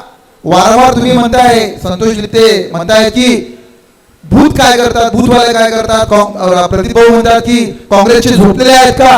अहो, दादांनी सांगितल्याप्रमाणे 509 जे लोक एका ठिकाणी आणलेले आहेत, हेच एका घरात आणलेले आहेत. हे जे 58% जे 66% मतदान जातं की नाही, हा बूथवाल्याला माहित नाही. त्या मतदान पेटीचे डायरेक्ट जे वाढतं की नाही 8%, तर दादा हे जे 509 असे जे प्रकार वाढतात या पद्धतीनं ते 8% वाढतं.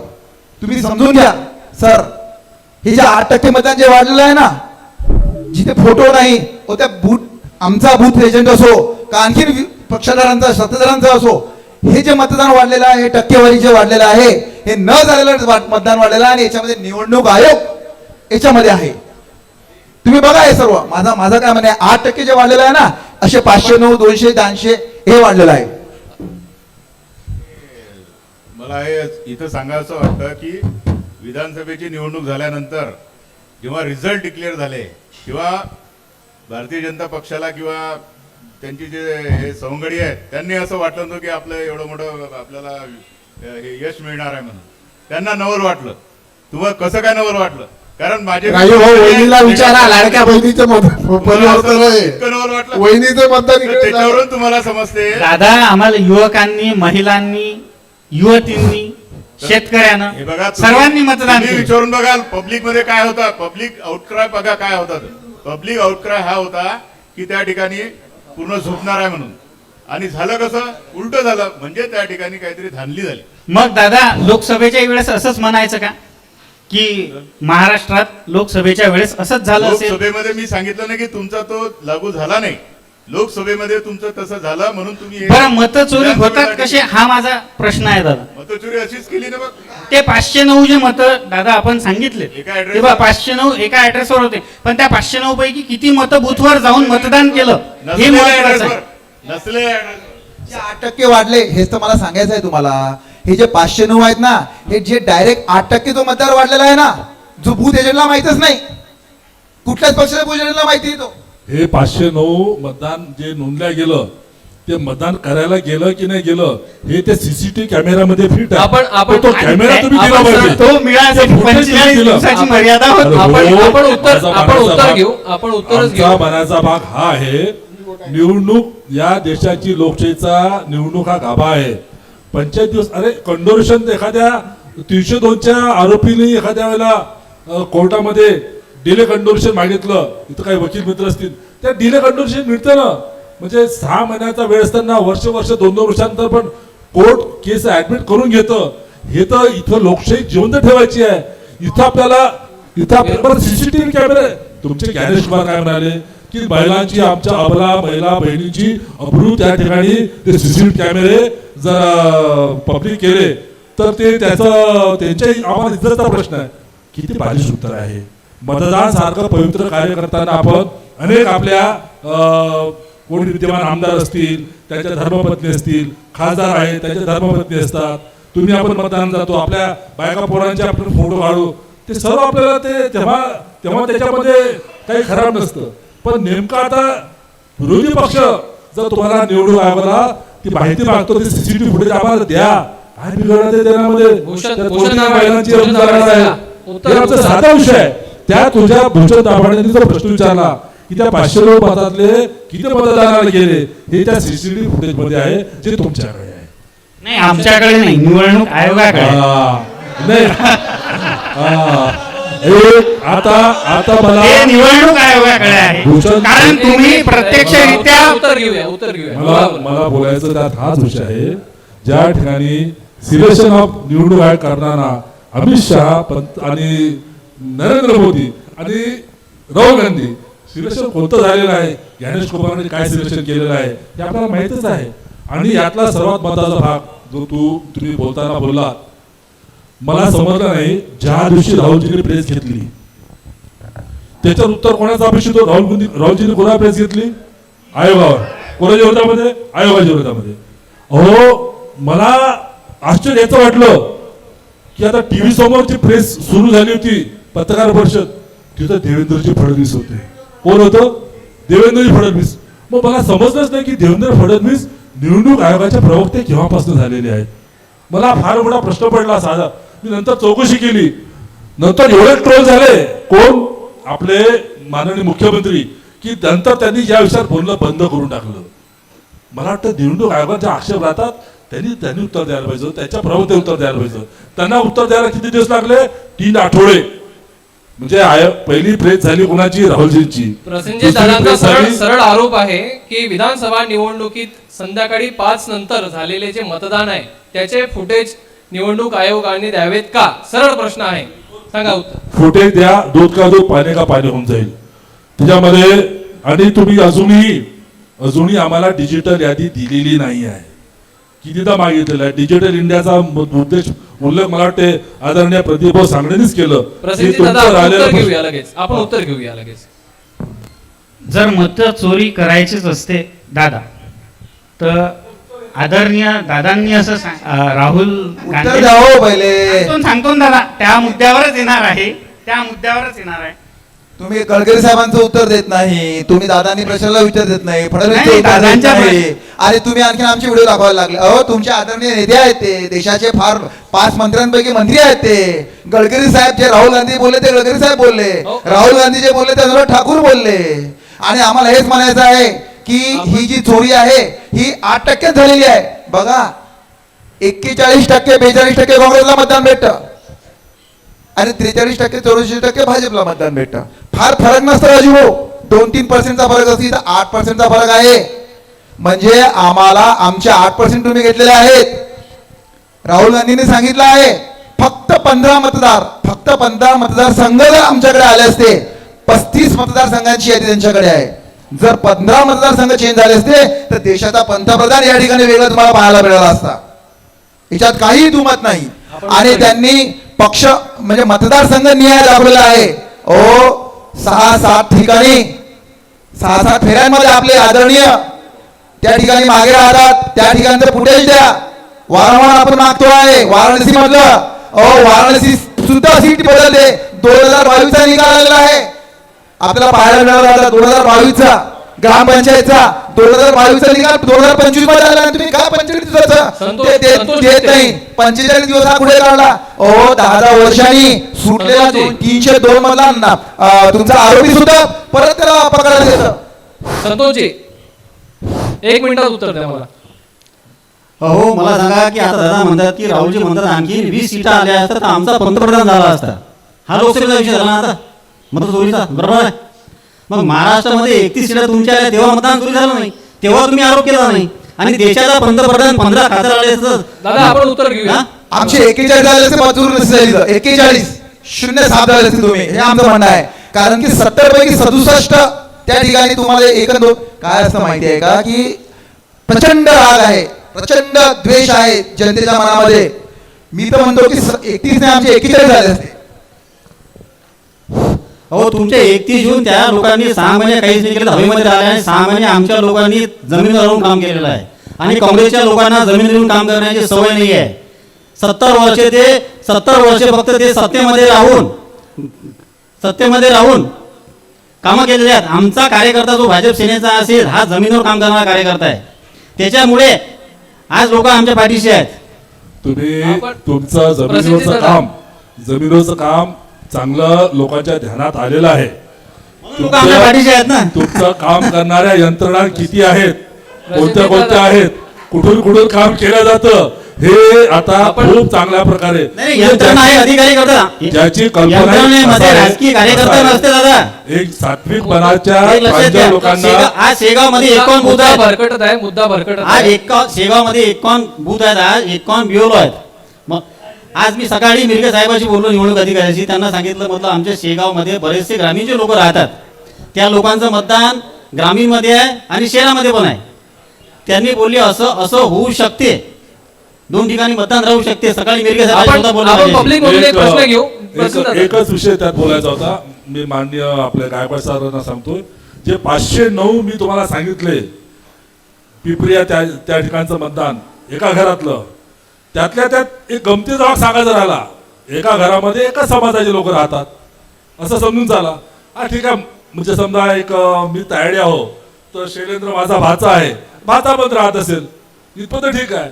पण त्याच्यामध्ये म्हणजे एवढा हिंदू मुस्लिम भाई याचा किस्सा जर पाहायचा असेल तर त्या 509चं जे घर आहे ना त्याच्यामध्ये हिंदूही आहेत, मुस्लिमही आहेत, अवांतर बाकीच्या जातीचे लोक आहेत, धर्माचे. म्हणजे 10-12 जातीचे 2-3 धर्माचे लोक एका घरामध्ये, कोणत्या नसलेल्या घरामध्ये. हा केवढा मोठा अंधार आहे. म्हणजे ईव्हीएमची चोरी कोण्या स्तरावर चाललेली आहे. म्हणजे मी तर म्हणेल की आता देशातली लोकशाही वाचवण्यासाठी आपण अजून कुठं चोऱ्या होऊ शकतात. मला तुम्हाला एक प्रश्न विचारायचा आहे. तुमचं मराठे गाव आहे, तुमच्या गावामध्ये 2000 मतदान आहे, बरोबर आहे. आणि एका घरामध्ये 500 मतदान दाखवलेलं आहे, खोटं, बरोबर आहे. तुमच्या तिथं तुमचा पुलिंग एजंट आहे बूथवर बसलेला तिथं आहे ना. बूथवर ते 8% मतदान जे 8% मतदान वरच्यावर ते वरच्यावर 8% अरे नाही दादा, 1 मिनिट ऐका. आम्ही भरपूर लोक 1 मिनिट बोलू द्या. घेऊया. बोला 1 मिनिट पूर्ण करा. पोलिंग एजंटच्या बाहेर मुद्दा भरपूर लोक ऐकून घ्या. पहिले काय तुम्ही पोलिंग एजंटवरच नाही, नाही. थांबलेल्या. पोलिंग आपण एजंट- आपण त्याचा मुद्दा पूर्ण करून घेऊया. ऐकून घ्या. बोला बोला संतोषजी बोला. माझं म्हणणं आहे की काउंटिंग झाल्यानंतर तुमच्या गावामध्ये मतदान किती झालं तुमचं ऐकून घ्या. माझं मतदानाच्या दिवशी तुमच्या बॅलेट तुमच्या मतदान यादीवर टिकमार केलेली आहे 1200 लोकांची आणि तुमच्या गावात काउंटिंग झाल्यावर 1400 1450 जर मतदान निघत आहे तर तुम्ही त्या दिवशी ऑब्जेक्शन का नाही घेतलं? हा? नाही नाही, नाही मुद्दे बोला ना. मुद्दे सुद्धा सांगतोय. आपण मी एक मुद्दा हा क्लिअर करतो. या ठिकाणी जो लिमिट राहते दिवसाची तक्रार करायची त्या दरम्यानचे पुरावे पाहिजे असतात ते पुरावे दिल्याने गेले. हे ठरवून होतं सर्व. हे प्लॅनिंग झालेलं आहे आणि मग वेळ निघून गेलेली आहे असं म्हणून तो अर्ज नाकारला जातो. हे सर्वात मोठं दुर्दैव आहे आपल्या ह्याच्यातलं. त्या 509 जे तुम्हाला मी विषय बोललो ना BLO माझा प्रश्न पुन्हा तोच आहे. निवडणूक आयोगाचा BLO काय करत होता? जाऊ द्या आम्ही आमच्या महाविकास आघाडीचे लोक महायुतीच्या सारखे आमचे कार्यकर्ते झटत असतील मान्य आहे विरुद्ध होतो मी. धन्यवाद. परंतु BLO काय करतात? तुमचा BLO हा कोणाचा असतो? हा शासना निवडणूक आयोगाने नेमलेला कर्मचारी असतो. त्याच्यावर कारवाई निवडणूक आयोगाने करायला पाहिजे. बरं सर्वात दादा मला एक सांगा तुम्ही आता लाखो कर्मचारी शासकीय आहेत बरोबर आहे तुमचं ऑपरेशन आहे निवडणूक आयोगावर बरोबर आहे हे अधिकारी आहेत असे लाखो अधिकारी निवडणुकीच्या वेळेस कामं करतात तुम्हाला का ते निवडणूक आयोगाने सर्व लोकांना मॅनेज केलं महायुतीसाठी ज्या ठिकाणी आणि दादा जे BLO आहे ते फक्त महायुतीला मानणारे लोक नाहीत ना काही काँग्रेसला मानणारे असतील त्याचे अधिकारी मी तुम्हाला काही भटकत राष्ट्रवादीला नाही. मान्य असतील मी कोकणाला कधी- मानणारे लोक असतील अधिकारी असतील मी हे बोललोच नाही की मतदान त्यांनी कोणाला केलं. माझा म्हणायचा मुद्दा हा आहे की तो BLOला त्या ठिकाणी डेलिव्हरेटली त्यांनी ते होऊ दिलं कारण की यादी सबमिशन कारण तुमचा जो आरोप आहे तो BLOला मॅनेज केल्याशी होऊ शकत नाही. एक मिनिट निवडणूक आयोगाच्या मध्ये मतदार यादी फाईल करताना BLO त्या बूथची आणि एक बूथ 1200च्या वरती नसतं 1500 पर्यंत राहतं. त्यामुळे एका त्या अधिकाऱ्याला ते बूथ यादी तयार करून पाठवणं आणि त्याची सही असते त्याच्यावर BLOची सही असते तर तो एकच 509 म्हणजे 1500 मतातले 1/3 मत एका घरामध्ये निघून आलेले आहेत. फक्त माझा एकच प्रश्न आहे तुम्हाला हे मान्य आहे का की BLO मॅनेज आहे म्हणून 100% BLO याच्याकरता मॅनेज आहे की आपण पूर्ण देशामधल्या मतदार यादीमध्ये त्याच्या बापाचं असे नाव म्हणजे बापाचे नाव काय वाचता येत नाही गुळगुळ अरे काय अरे वाचून दाखवा तुम्ही ते बाबाचे नाव काय आहेत YZBOQ अहो ते हे नाव आले कसे का बापाचं नाव काहीतरी राहील हो व्यवस्थित आले बापाचे दादा, हे 2024 विचित्र झालेले आहेत त्याच्यामुळे फार वेगवेगळ्या ठिकाणी मॅनेज झालेलं आहे सर्व हे दादा. हे निवडणूक कुठे कुठे मॅनेज होत आहे निवडणूक आयोग हे कुठे कुठे मॅनेज होत आहे आपण हे उत्तर घेऊ. 100 ठिकाणी मॅनेज होत आहे 100 ठिकाणी. लगेच उत्तर द्या. 2024 मध्ये BLO कोणाच्या अधिपत्याखाली होता लोकसभेत की महाविकास आघाडीची एवढे मोठे खासदार निवडून आले 310 वरून आम्ही महायुतीचे जे खासदार आहेत ते 240 वर आले मग तेव्हा कोणाच्या अधिपत्याखाली BLO होतं उत्तर द्या ना. आम्ही प्रतिप्रश्न केला नाही आधी याचं उत्तर द्या आमचं समाधान करा. नाही तो निवडणूक आयोगाच्या हा, अधिपत्याखाली होता आपण- पण आपण- तुमच्या तुम्ही- पद्धतीने प्रश्न घेऊ. तुम्ही आपण बोलताना public- निवडणुकातर्फे एवढे बोलून आलेले आहेत याचं उत्तर द्यायलाच पाहिजे. आपण पब्लिक मधून प्रश्न घेऊ बोला प्रश्न सांगा तुमचा प्रश्न कोणाला आहे? उभं राहा. माझा एक विधानसभेला प्रश्न आहे एक मनसेचे उमेदवार होते त्यांना फक्त एक मत पडलं त्यांना आई आहे वडील आहेत पत्नी आहे मग हे मत गेलं कुठे? प्रश्न त्यांचं कोणाला काय- आहे? हा? प्रश्न पूर्ण करा. निवडणूक आयोगावर प्रश्न आहे तो. इथे महाविकास आघाडी आणि महायुतीचे नेते आहेत यांच्यापैकी कोणाला प्रश्न आहे ते सांगा. सांगा प्रश्न कोणाला आहे तुमचा? त्याच्यामध्ये चालू आहे त्याने तो उत्तर द्यावा.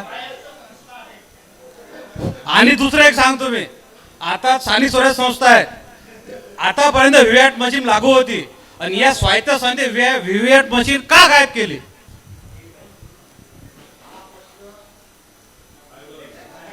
हा निवडणूक आयोगाशी संबंधित आहे मी तर नाही केली अरे आमचे सगळेच प्रश्न निवडणूक आयोगाशी आहेत. आमचे प्रश्न निवडणूक आयोगाला उत्तर तुम्ही देऊन राहिले. निवडणूक- हे निवडणूक आयोगासाठीच प्रश्न आहेत सगळे. अहो, निवडणूक पण त्याचे उत्तर आयोगानं- तुम्ही देऊन राहिले. नाही आम्ही निवडणूक आयोग मत चोरी या विषयावर आम्ही समर्थन करून राहिलो. मत चोरी झालेली नाही.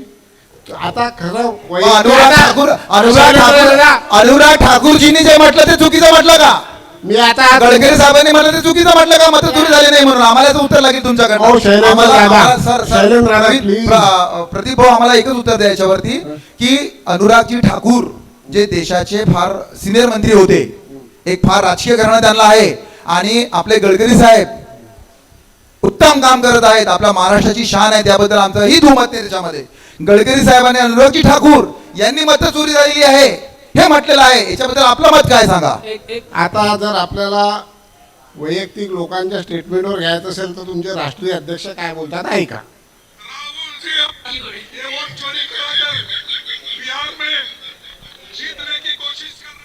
आता आणि हा जो आहे की नाही हे बनवलेले आहेत हो, गडकरींचा हे बनवलेले व्हिडिओ आहेत हो, हे बनवलेले व्हिडिओ आहेत हे काही नाही. आता आहे पा एक मिनिट. गळ्यात आली की ते एडिटर आहे एक असं नाही. आता आपण दादा एकच सेकंद. आपण आता आपण हे हाशी मजाक मध्ये बदललेले आहेत. आणि अनुरागजी ठाकूरनी प्रेस कॉन्फरन्स घेतलेली आहे, गडकरी साहेबांनी प्रेस वाल्यांशी बोललेले आहे. हे अशा हसलेले व्हिडिओ नाही आहेत ते, हे हाशी मजाक वाले व्हिडिओ आहेत ते. दादा आता आपण थोडा जमिनीवर येऊ. आपण आता आपण समारोपाकडे जाऊ. विषय आरोप तुम्ही कशाला करता? उद्या रात्रभर चर्चा कशाला भीता? अरे 2 दिवस चर्चा करून चला, घेऊ नका. अरे आम्ही 4 दिवस चर्चा करायला किती विषय भरकटत चाललेला आहे. मला लगेच आता उत्तर द्या, शेवट- प्रदीपजी. आता हो हो एक हो. मिनिट, एक वेळ मिनिट. वेळ होतोय. विषय असा आहे, वास्तविक आपण जमिनीवर या. आता शैलेंद्र हो थांबा ना. तुम्ही ऍक्च्युअल मध्ये आता गेले 5 वर्ष आमची नगरपालिकेत सत्ता होती, महाराष्ट्रात सत्ता होती. तुम्ही सरकारचा धारेवर धरण्याचं किती वेळा काम केलं? तुम्ही जमिनीवर लोकांच्या कामं नाही करत आहे, लोकांपर्यंत पोहोचत कार्यक्रमाच्या नाही. समारोपात तुम्हाला जातोय. पुढे यायचं असेल नक्कीच तुम्ही सत्तेवर यावं असे आम्ही तुम्हाला शुभेच्छा देतो. आपण तेव्हा कार्यक्रमाच्या समारोपात मेहनत जातोय. करू. तुम्ही मेहनत करण्यात कमी पडता हे वास्तविकता मान्य करा. एक क्लोजिंग बोलायचं होतं गायकवाड साहेबांकडून. गडकरी साहेबांबद्दलचा जो विषय आला, निवडणूक आयोगाला जेव्हा राहुलजी गांधींनी निवडणूक आयोगावर प्रश्नचिन्ह प्रेस कॉन्फरन्स घेतली, गडकरी साहेब त्याच्यानंतरच बोललेले आहेत. हे महत्वाचं आहे बरं. त्यांची पत्रकार परिषद माझ्याही मतदारसंघामध्ये ते बोलले 1.5 लाख मतं, असं काहीतरी आकडा तरी सांगितला. 3.5 लाख मतं त्या ठिकाणी कमी झालेले आहेत. मी कसा बसा बचावलो असं ते बोलले. म्हणजे आपल्या महाराष्ट्रातलं एक जबरदस्त नेतृत्व, ज्याच्याकडे महाराष्ट्र देश भावी पंतप्रधान म्हणून पाहतोय, त्याला गंडवण्याचा कार्यक्रम कोणीतरी करून राहिलं होतं. निवडणूक आयोगाचा कार्यक्रम हा होता. म्हणजे आपण हा विषय लक्षात घ्या. आपलं जे नेतृत्व तयार झालेलं आहे, जे तुमच्या पक्षाचं असेल, तुमच्या युतीचं असेल, आम्हाला त्याच्याबद्दल हे नाही आहे, पण चांगल्या सक्षम माणसाला देखील त्या ठिकाणी पाडण्याचा कार्यक्रम झालेला होता. याच माध्यमातून हे आपण लक्षात घेतलं पाहिजे. एवढं गंभीर हे प्रकरण झालेलं आहे. हे म्हणजे राहत इंदोरीने म्हटलेलं आहे, अगर आग लगी है तो घर में जग में मेरा भी मकान तुम्हारा भी मकान होगा. म्हणजे असं नाही की या शेकामध्ये आग लागली तर माझं घर वाचणार आहे. आग परत चरत आली, उद्या माझ्या पण घरात येणार आहे. असा हा विषय आलेला आहे. ही एवढं आपण याला साधेपणाने घेऊ नका. हा विषय तुमच्या माझ्या सर्वांच्यासाठी महत्वाचा विषय आहे. शैलेंद्र दादा अगदी 30 सेकंद. अगदी 15 सेकंदात म्हणतो. इथे महायुतीचे 3 लोक आमचे मित्र आलेले आहेत. मी त्यांचं खरोखर आमच्या तिघांपेक्षाही मी त्यांचं मनापासून अभिनंदन करतो की एवढा सक्षम आणि इतका चांगला विषय निवडणूक आयोगाचा त्यांच्याकडे काही उत्तर द्यायला नाहीत. कोणा त्यांच्या या गाव पातळीवरच नाही तर देश पातळीवर त्याची उत्तर द्यायला नाही आहेत. पण अशाही परिस्थितीमध्ये इतक्याही लंगड्या बाजूमध्ये ते सक्षमपणे इथे आले. त्यांचं मनापासून खूप खूप अभिनंदन करतो आणि त्यांच्या त्या कर्तृत्वाचे मी खरोखर अभिनंदन करतो की अशा परिस्थितीमध्ये त्यांनी त्यांची बाजू मांडली. खरोखर काही नसतानाही ते त्यांचे तो लढा दिलेला आहे. त्यांनी तो लढा कितपत दिलेला आहे, कसा दिला याच्याबद्दल तुम्हाला पण मी त्यांचं खूप अभिनंदन करतो. याच्यानंतर कार्यक्रमाची धुरा मी मुख्य संपादक विजय यादव यांच्याकडे देतो.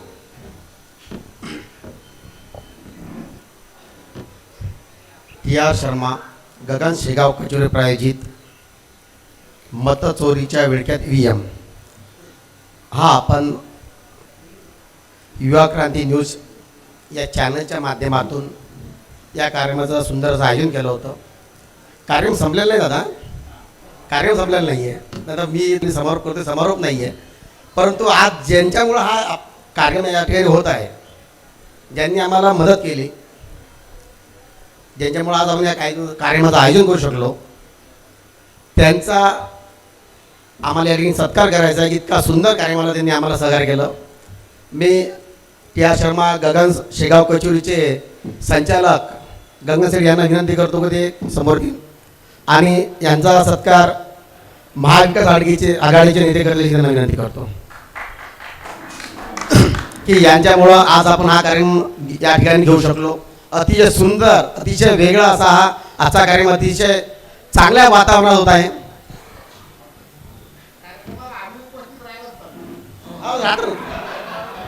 सर्वच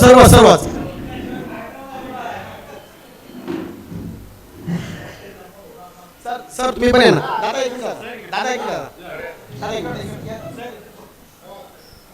कार्यक्रम संपलेला नाहीये. हा सत्कार झाल्यानंतर पुन्हा एकदा होस्ट कार्यक्रमाचे होस्ट रोहितजी देशमुख सांभाळतील. कृपया थोडं टाळ्या जोरात वाजू द्या की एक शेगावात नवीन कल्पना ज्यांच्यामुळे उदयास आली असे गगनजी शर्मा ज्यांनी आम्हाला ही जागा उपलब्ध करून दिली, जे नेहमीच युवा क्रांती चॅनलला युवा क्रांती संघटनेला सहकार्य करत असतात, असे माझे लहान बंधू अमोलजी चव्हाण यांना विनंती करतो कृपया ते समोर येतील आणि यांचा सत्कार माहितीच्या माध्यमातून करेल असं नाव सांगू.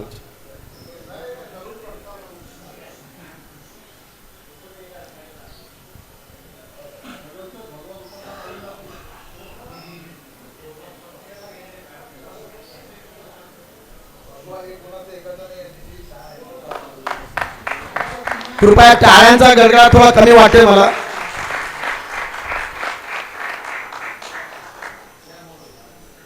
मी सर्व गणमान्य नेत्यांना विनंती करतो की स्टेजवर बसून जावं. अगदी छोटा शेवटच्या टप्प्यात आपण कार्यक्रमाच्या याच्यानंतर सगळ्यात शेवटी कार्यक्रमाचं सार आजच्या कार्यक्रमाचे प्रमुख अतिथी आमचे प्राध्यापक गायकवाड करतीलच. पुन्हा एकदा या कार्यक्रमाचे होस्ट रोहितजी देशमुख यांच्याकडे. खूप खूप धन्यवाद सर. माझा प्रश्न महायुतीच्या नेत्यांना आहे. एक छोटासा प्रश्न आहे आणि त्याचं उत्तर 1 मिनिटातच मला हवं आहे. मोठा फॉल्ट तज्ञ लोकांनी काढलेला आहे. जर तुमची इच्छा असेल तर शेगावमध्ये एक दिवस आपण असाच कार्यक्रम आयोजित करा. EVM मध्ये कशा पद्धतीनं मॅन्युप्युलेशन केल्या जाऊ शकतं हे त्यांनी सिद्ध करून दाखवलेलं आहे. ते आपल्याकडनं मोफत आपल्याला येतील आणि आपल्याला जसं आज तुम्ही इथं हे केलेलं आहे तर त्याच्या संदर्भात देखील आपल्याला डेमो ते द्यायला तयार आहेत. अशा पद्धतीने आयोग सुद्धा आयोजित करतं की तुम्ही या आणि काय चुका आहेत बंद आहे मग त्यावेळेस मग आपले महाविकास आघाडीचे नेते का तिथे जात नाहीत? कसं राहतं, ही प्रत्येक वेळेला वेगळं विषय राहतो.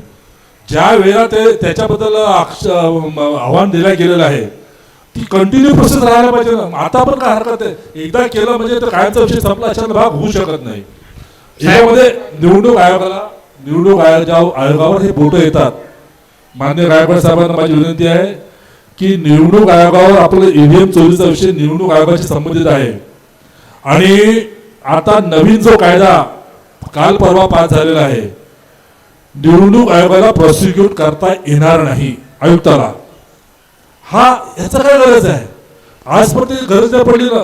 त्याच्यावर तुम्हाला त्याच्या विरोधात तक्रारी करता येणार नाही, त्याच्यावर कोणते आरोप लावता येणार नाहीत, त्याच्यावर कोणती शिक्षा करता येणार नाही. म्हणजे एवढं देखील अभय, म्हणजे आधी 3 पैकी 2 आता तुम्ही एका सत्ताधारी पक्षाचे करून टाकलेले आहेत. आयोग निवडणारे व्यक्ती जजमध्ये 3 पैकी एकटे फक्त ऑपोजिशन लीडर ठेवलेले आहेत आणि जो झालेला निवडणूक आयुक्त आहे जो आपला, त्याला त्याच्यावर कोणत्याही प्रकारचा गुन्हा दाखल होणार नाही याची देखील 2 महिन्यापूर्वीच हे केलेली. दादांनी सांगितलं की व्हीव्हीपॅड कुठे जातात हे सांगणं शक्य नाही. परत मी संतोष भाऊंच्या मुद्द्यावर होतो की तिथे बूथ प्रतिनिधी आणि शासनाचे कर्मचारी असतात. म्हणजे तुमचा शासनाच्या कर्मचाऱ्यांवर विश्वास नाही का? तो डेमो पाहिल्याशिवाय पटणारच नाही. एकदा डेमो मी दाखवू. हा डेमो आमच्याकडे नाही, उपलब्ध आहे. तो डेमो एक वेळ आपण आणूच 100%. सर्वांची जर तयारी असेल आयोजन करणारे तर आपण तो डेमो आणू. पण माझा दुसरा प्रश्न जो महत्वाचा आहे, निवडणूक आयुक्ताला जो महत्वाचा ह्याच्यातला आहे त्याच्यावर प्रॉसिक्यूट करा, त्याच्यावर कोणते केसेस करायच्या करता येणार, तक्रार करता येणार नाही. तक्रार तुम्हाला तुम्हाला जाहीर पब्लिक मध्ये जाऊन त्याच्यावर आरोप प्रत्यारोप करता येणार नाही. तुम्हाला जर काही ऑब्जेक्शन आहे तुम्ही कोर्टात जाऊ शकता, असं नाहीये. कोर्टात जायचा अधिकार आहे. कोर्टाचा तर नाही, तुम्ही जे तक्रार निवडणूक आयोग जसं पंतप्रधानावर आरोप करून राहिले पब्लिक मध्ये जाऊन, शेवटी स्वायत्त संस्था 3 वर्ष झाले हो महाराष्ट्र सरकारचा कोर्ट निर्णय देत नाही आहे. इलेक्शन चाललं, ज्याच्या बापानं पक्ष तयार केला त्याचा तो पक्ष चोरला. जो आज रोजी जो बाप हजर आहे त्याचा पक्ष जात आहे. 3-3 वर्ष तर न्यायालय काही करत नाही आहे आणि न्यायालयीन प्रक्रिया थांबते. न्यायालयामध्ये तर 10-20 वर्ष आपण बघतो आहे न्यायालयाचा न्यायाधीश करोड रुपयामध्ये पकडला जातो, त्याच्यावरती आपण कारवाई करू शकत नाही आहे. न्यायालय ही प्रक्रिया फार मोठी आहे. संतोष भाऊनी सांगितलं की हे किंवा भूषण दाभाडे म्हणत आहेत की हे सरकारी अधिकारी, सरकारी अधिकारी हा निवडणूक आयुक्त सुद्धा आहे.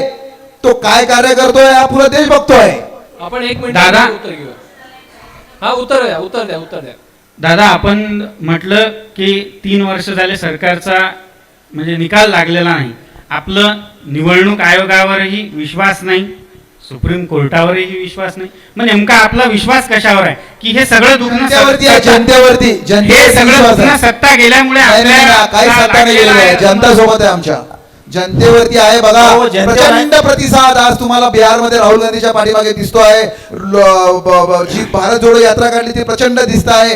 ही या पद्धतीचं जनतेचं जे मत आहे ते तुम्ही एका रात्रीमध्ये 8% मध्ये गमावत आहे.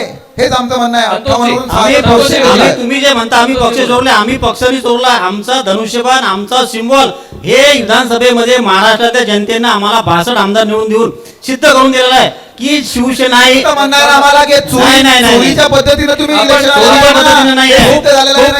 आम्ही तुम्हाला एक सांगतो 9,70,00,000 दादा, आम्ही मान्य करतो आम्ही चोरी केली. आम्ही मतांची चोरी नाही केली, लोकांच्या मनाची चोरी केली. तुम्ही लोकांच्या मनाची चोरी करणं शिका. आम्ही लोकांच्या मनाची चोरी केलेली आहे. कार्यक्रम फार अगदी अर्धा मिनिटामध्ये तुम्ही फार जोराने विचारलेल्या प्रश्नाला शांततेने उत्तर देतो. तुम्ही जे म्हणताय की महाराष्ट्रामध्ये आम्हाला धनुष्यबाणाला याला त्याला असं मतदान केलं, हो एकदम दादा एकदम स्पेसिफिक आकडे आहेत. 9,70,00,000 मतदान झालेलं आहे. आणि या महाराष्ट्र राज्यामध्ये प्रौढांची संख्या 18 वर्षाच्या वर असलेली जी संख्या आहे लोकसंख्या ही 9,52,00,000 आहे. 100%च्या वर मतदान झालेलं आहे. हे लिखित आहेत, लिखित तक्रारी आहेत. जनतेने तुम्हाला निवडून दिलेलं नाही आहे, फक्त निवडणूक आयोग तुम्हाला निवडून दिलेलं आहे. मला आपला विनंती आहे, येणाऱ्या पुढच्या स्थानिक स्वराज्य निवडणूक आहेत, आतापासून अर्ज देऊन ठेवा फुटेचे. मी गुलाल आमचाच आहे. भारतीय जनता पक्षाने तुमचा वापर करून घेतला. आलं का लक्षात? भारतीय जनता पक्षाने तुम्हाला दुसरीकडे जातोय. अविनाशजी तुम्हाला गुलाल आमचा आहे, आत्मविश्वास तुमचा नाही आहे. हा निवडणूक आयोग तुम्हाला देत आहे. आपण कार्यक्रमाच्या धन्यवाद. पुढचे 5 वर्षापर्यंत आपल्याला असेच आरोप करायचे आहेत, कारण सत्तेत महायुती आहे. फार हेल्दी चर्चा ही इथे घडत आहे.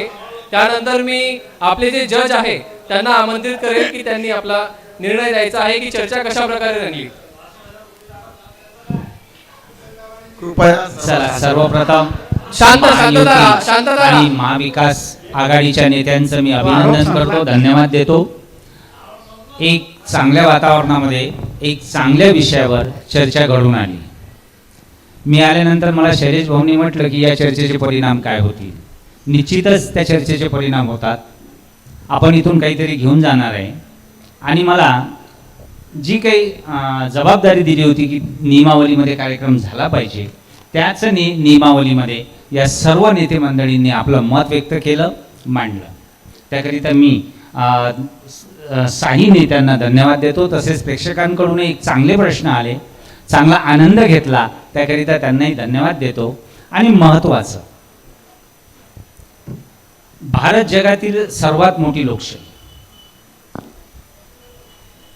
संविधानाचा अमृत महोत्सव आम्ही साजरा केला, म्हणजेच निवडणूक आयोगाचाही अमृत महोत्सव आम्ही साजरा केला. निवडणूक आयोगाचं वय सुद्धा 75 वर्षाचं झालं. या 75 वर्षामध्ये मार्गक्रमण करीत असताना भारतीय लोकशाही परिदृढ झाली का, त्याचे दोन्ही मतप्रवाह येतात. एक मतप्रवाह असं म्हणतो की निवडणूक रूपी रथाची 2 चाके आहेत, एक म्हणजे मतदार आणि दुसरा म्हणजे राजकीय पक्ष. या दोघांच्याही समांतर वाटचालीवर निवडणूक प्रक्रियेची दिशा निश्चित आहे, मी दिशा म्हणतोय. आणि दुसरं मत असं येतंय की मतदार आणि राजकीय पक्ष या दोघांची दिशा बदलली. लोकशाहीपेक्षाही व्यवस्था ही सत्ता केंद्रित झाली. त्यामुळे त्याचा परिणाम निवडणूक आयोगासारख्या स्वायत्त असलेल्या संस्थांवर होतो आहे. हे खूप महत्त्वाचं आहे. मग आता निवडणूक आयोगाची भूमिका काय असली पाहिजे, मी मतप्रवाह सांगितले दोन्ही.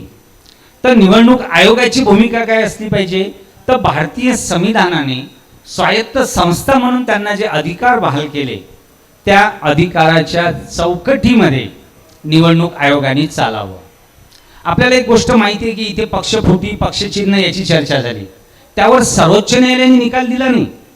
काय सांगितलं सर्वोच्च न्यायालयाने की ती अधिकार कक्षा निवडणूक आयोगाची आहे आणि निवडणूक आयोगाची कक्षा असल्याने निवडणूक आयोगाने निकाल दिला. याचा अर्थ निवडणूक आयोग हे स्वतः एक न्यायालय आहे आणि त्या न्यायालयाच्या भूमिका निवडणूक प्रक्रियेला सुदृढ बनविण्यासाठी कशी असली पाहिजे त्याबाबतही तरतुदी भारतीय संविधानाच्या कलम 324 मध्ये आपल्याला दिसतात. मग आता प्रश्न हा निर्माण झाला की निवडणूक आयोग दिल्लीला आहे, मतदार नोंदणी शेगाव मध्ये होते. आता या मतदार नोंदणीला जबाबदार कोण? आपण चर्चा केली BLO पासून, BLOचे प्रमुख तहसीलदार, तहसीलदारांचे प्रमुख जिल्हाधिकारी, जिल्हाधिकाऱ्यापासून आम्ही चाललो राज्य निवडणूक आयोगाकडे आणि राज्य निवडणूक आयोगाकडून केंद्रीय निवडणूक आयोगाकडे. हा प्रवास आहे आणि या प्रवासामध्ये जी मतदार नोंदणीची प्रक्रिया आहे ती ग्राउंड लेवलला राबवली जाते. जसं BLO बाबतही इथे चर्चा झाली की BLOनी चुकीची मतदार नोंदणी केली का. आता इथे एक प्रश्न हा निर्माण होतो की BLOने वडिलाचं नाव नसताना, जे शैलेश भाऊंनी उल्लेख केला, तरीही त्याची मतदार नोंदणी झाली, म्हणजे त्याने आधार कार्ड कुठलं दिलं, कोणाचं दिलं, हा एक प्रश्न निर्माण होतो. आणि नाव चुकीचं मतदार यादीमध्ये आल्यानंतर सहाय्यक निवडणूक अधिकारी आणि निवडणूक अधिकारी म्हणून जिल्हाधिकारी यांचीही ती जबाबदारी असते. त्यांनीही ती जबाबदारी पार पाडली नाही. म्हणून मला असं वाटते की एक मुद्दा इथे नमूद करावा असं वाटते की महिलांच्या बाबतीमध्ये विशेषतः 2 ठिकाणी मतदार यादीमध्ये नावं येतात. एक लग्नाच्या अगोदरचं असतं, त्या यादीमध्ये त्यांचं नाव आहे, आणि लग्नानंतर. दुसरा मुद्दा नोकरदार वर्गांचा उपलब्ध झाला, त्याचीही नावं 2 ठिकाणी आहेत.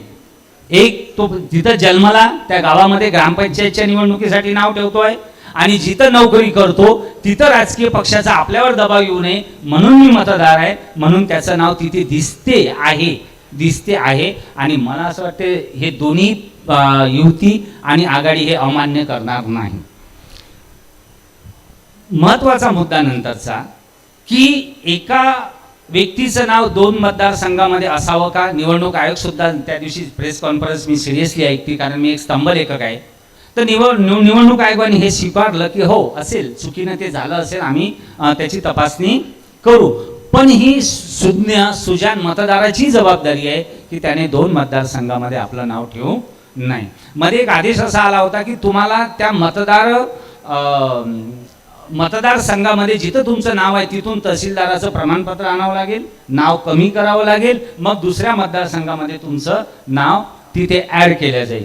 पण जेव्हा एक चंद्रपूरची घटना पुढे आली, एका रूमची किती मतदार आहे, त्यावेळी निवडणूक आयोगाने सुद्धा तिथे लक्ष घातलं.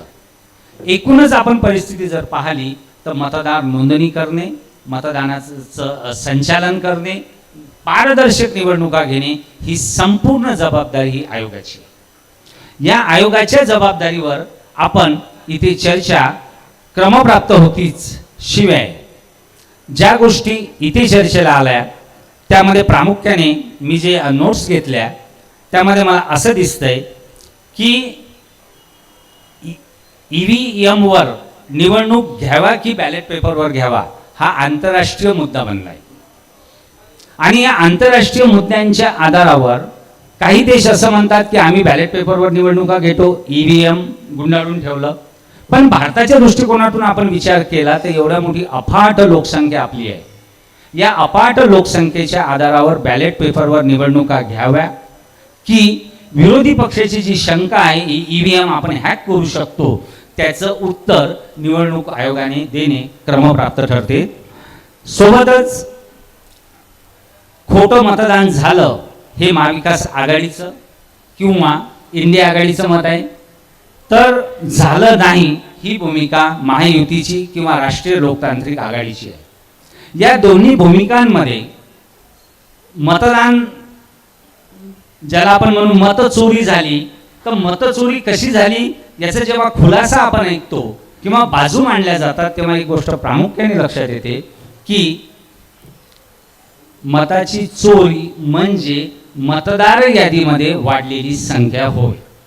मग ती संख्या कशी वाढली आणि महाराष्ट्र विधानसभेच्या निवडणुकीमध्ये शेवटच्या 1 तासामध्ये जे मतदान झालं त्याचे न मिळालेले फुटेज मला असं वाटते ॲडव्होकेट प्रकाश आंबेडकरांनी स्वतः याचिका दाखल केली होती. त्यानंतर अनेक याचिका दाखल झाल्या. या याचिका दाखल जरी झाल्या तर शेवटी प्रकरण निवडणूक आयोगाकडेच येते. म्हणून शेवटी मी एकच सांगतो की जगामधली आपली सर्वात मोठी लोकशाही आहे. ही लोकशाही परिदृढ करायची असेल तर ती जबाबदारी मला असं वाटते आपल्या सर्वांची आहे. आणि मला इथं एक मतचोरीमध्ये एक मुद्दा प्रामुख्याने पुढे यावा असं वाटलं होतं पण तो आला नाही. तो म्हणजे निवडणुकी दरम्यान पैसे वाटणे, मतदारांना प्रलोभन देणे, मतदारांवर दडपण आणणे हे भादवी कलम 171 आणि लोकप्रतिनिधी कलम 1951 मधील कलम 123 अन्वये गुन्हा आहे. तरी इथं बसलेल्या प्रत्येकाला राजकीय पक्षापासून तर इथं मतदारापर्यंत हे सर्व माहिती आहे की मताची खरेदी विक्री होते. म्हणजे निवडणूक प्रक्रिया भरकटते. त्याची जी कारण मीमांसा झाली तेव्हा डॉक्टर बाबासाहेब आंबेडकरांनी घटना समितीसमोर एक वाक्य म्हटलं होतं की मतदान विकणे हा तर गुन्हा आहेच, शिवाय तो आत्मघात आहे.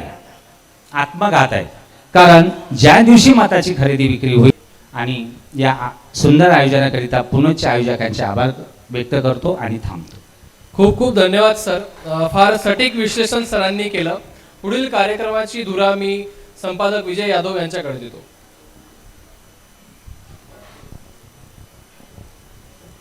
धन्यवाद रोहितजी. सर आता माझा प्रश्न महायुतीला आणि महाविकास आघाडी दोघांना पण आहे. आजचा जो कार्यक्रम आहे हा आजचा कार्यक्रम कसा वाटला सर आपल्याला? दादा आपल्याला एका शब्दात सांगा फक्त. म्हणजे आमची भविष्यात अजून वेगवेगळे कार्यक्रम घ्यायची हिंमत आमची वाढली पाहिजे त्यासाठी हा मला प्रश्न केला मी. युवा क्रांती न्यूजचे मुख्य संपादक विजय यादव हे आमच्यासोबत 5 वर्ष नगरपालिकेमध्ये होते. एक सक्षम नगरसेवक, एक सच्चा सहकारी, अंडरलाईन करा शब्द, सच्चा सहकारी. 5 वर्ष म्हणजे 5 वर्षच कुठेच इकडे तिकडे न जाता ताकदीनं जिथं आला तिथंच थांबलेला असा आमचा सहकारी. आणि गेल्या 4 महिन्यामध्ये त्यांनी एक न्यूज चॅनल काढलं आणि 4 महिन्यापासून शेगाव आणि या पंचक्रोशीतले सगळे विषय, पर्टिक्युलरली कुठल्या एका पक्षाचे नाही तर सगळे आणि चांगल्या पद्धतीने सक्षम विषय, हा विषय जेव्हा त्यांच्या लक्षात आला की हा विषय आपण घेतला पाहिजे, हा विषय सुद्धा त्यांनी एक चांगल्या पद्धतीनं त्याचं आयोजन केलं. ते बाहेर गेलं होतं पण पाऊस आल्यामुळे दुपारपासनं त्यांची धावपळ झाली, तारांबळ झाली. 7चा कार्यक्रम 8ला चालू झाला. परंतु उत्तम असं चांगलं ते काम आपल्या या पंचक्रोशीत करत आहे. त्याबद्दल मी फार त्यांचं मनापासून फार फार धन्यवाद मानतो. त्यांच्यासोबत त्यांचे होस्ट असलेले रोहित कुमार देशमुख हे सुद्धा एक चांगलं त्यांचं शिस्तबद्ध हे प्रश्न शिस्तबद्ध सगळं कार्यक्रम हे आपल्याला दाखवतात, सगळं करतात. असलेले शेगावातले सगळे पत्रकार त्यांना जी साथ देतात, आज हे सगळे पत्रकार इथं बरेचसे उपस्थित आहेत, त्यांचे सुद्धा मी धन्यवाद मानतो. आणि या कार्यक्रमामध्ये 4 महिन्यामध्ये आम्ही गायकवाड साहेबांना फार ठिकाणी या उत्तम अशा युवा क्रांतीमध्ये आम्ही बरंच बघितलेलं आहे. त्याच्यामध्ये फार वेगवेगळ्या मुद्द्यावरती त्यांनी त्यांचं मत मांडलेलं आहे. आजही त्यांनी या निवडणूक प्रक्रियेवरती जे सगळं जे विश्लेषण केलं, हे फार सटीक असं विश्लेषण होतं. याबद्दल मी खरोखर युवा क्रांती या चॅनलचे मनापासून खूप खूप आभार मानतो. असेच कार्यक्रम आपण या पुढे सुद्धा आयोजित करावे. या पद्धतीने आपल्याला कुठे मी एक मेसेज टाकला होता की आपण सक्षमात कुठे काही गरज असतील तर भविष्यामध्ये सुद्धा अशा कार्यक्रमाला आमची काही गरज असेल तर त्या ठिकाणी आम्ही आवर्जून आपल्या कार्यक्रमाला नक्कीच ती मदत करत राहू. याबद्दल आम्ही किंबहुना आपल्याला कुठेही मागे पडू देणार नाही. आपले मानावे तेवढे आभार कमी. धन्यवाद. प्रदीप भाऊ, आपली प्रतिक्रिया. दादासाहेब धन्यवाद.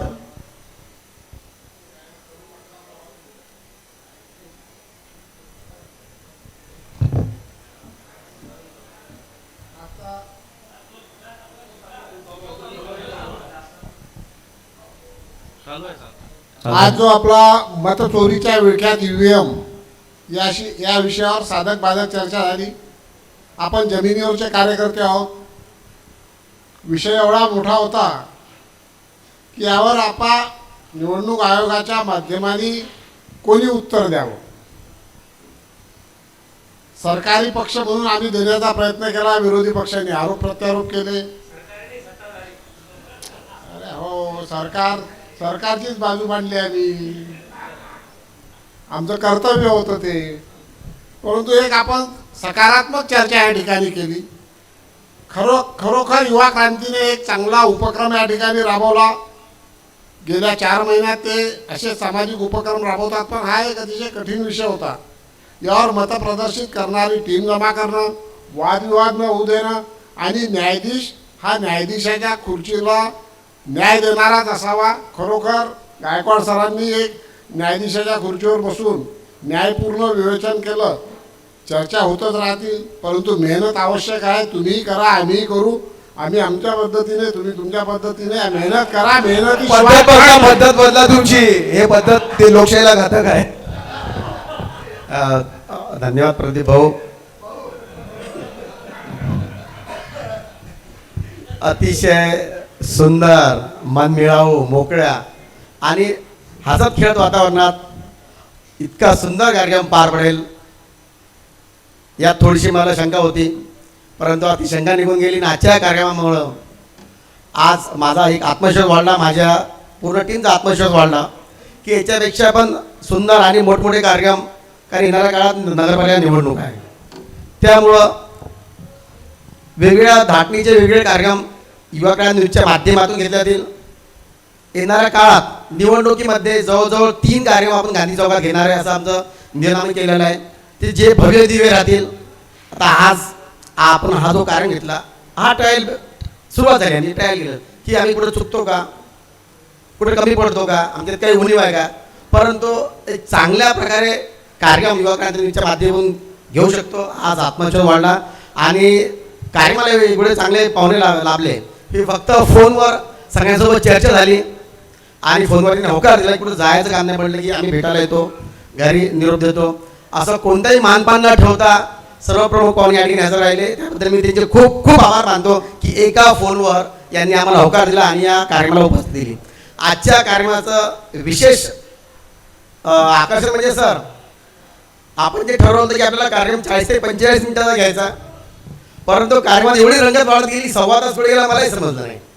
जेव्हा घड्याळ बघितली म्हटलं 1.25 तास होऊन गेला, कुठेतरी आता कार्यक्रम थांबला पाहिजे. तर थोडंसं इशारा करते, नाही चालू द्या आणखी चालू द्या. रंगताची वेळ होती. मला आनंद झाला की एवढा रंगतदार हा कार्यक्रम झाला आणि या कार्यक्रमासाठी जे नागरिक या ठिकाणी उपस्थित होते त्यांनी भरभरून असा प्रतिसाद दिला की ज्यांनी चेअर पण लवकर सोडले नाही आणि तिकडून येत होतं की नाही राहू द्या, चालू द्या. दादा तर म्हटले की रात्रभर झालं तरी चालतं, परंतु आम्हाला पण मर्द आहे, 10च्या नंतर नाही तर गुन्हे दाखल करतील म्हणून म्हटलं 10च्या अगोदर संपला पाहिजे कार्यक्रम. मजेचा विषय मीडियावर असो. येणाऱ्या काळात वेगवेगळ्या प्रकारचे कार्यक्रम युवा क्रांती न्यूजच्या माध्यमातून, मग ती छोट्या खाणी मुलाखत असो ऑफिसमधली किंवा ओपन कार्यक्रम असतील. आजचा एक हा कार्यक्रम लॉनमध्ये होता. ओपनमध्ये भरपूर लोकांना आमंत्रित होतं. पावसाच्या व्यत्ययामुळं वेळेवर आम्हाला या ठिकाणी व्यवस्था करावी लागली.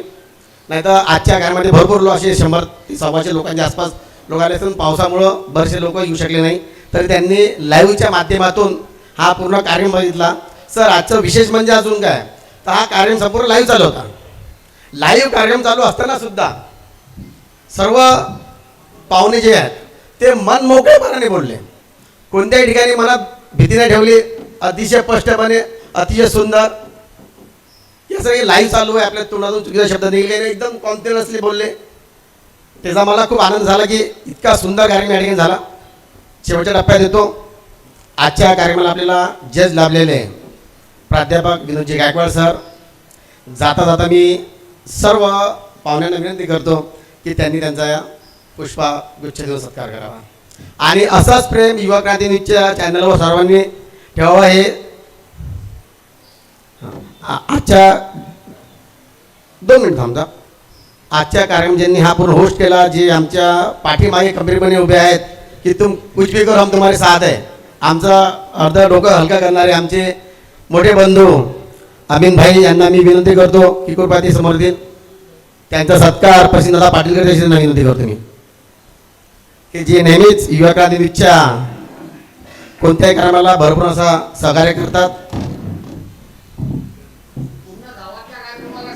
पूर्ण गावातल्या शेगाव शहर की धडकन. आणि आज मी सांगू इच्छितो की याच्यानंतर जे पण कार्यक्रम होतील त्या कार्यक्रम कुणाला जर स्पॉन्सर करायचे असतील तर ते स्पॉन्सर करू शकतात. आज ज्याप्रमाणे TR शर्मा, गगन शेगाव कचरे यांनी हा कार्यक्रम प्रायोजित केला, तसे आमचे विविध प्रकारचे कार्यक्रम असतात, मुलाखती असतात, त्या पण तुम्ही स्पॉन्सर करू शकतात. त्यामध्ये तुमच्या ज्या प्रकारे आज हा पूर्ण लाईव्ह कार्यक्रम आम्ही दाखवला, त्या ठिकाणी पूर्ण जाहिरात गगन कचोरी केली. आज स्टेजवर पण त्यांचंच बोर्ड लागलं. तर ज्याही राजकीय नेत्यांना, व्यावसायिकांना जाहिरात करायची असेल ते जाहिरातसाठी संपर्क साधू शकतात. रोजी देशमुख, विजय यादव यांच्यासोबत.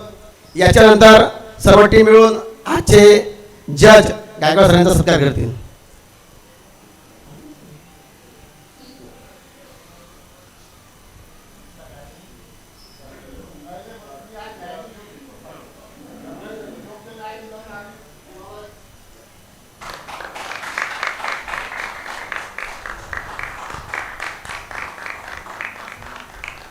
या कार्यक्रमाला उपस्थित असलेल्या सर्व प्रमुख पाहुण्यांचे मी आभार मानतो.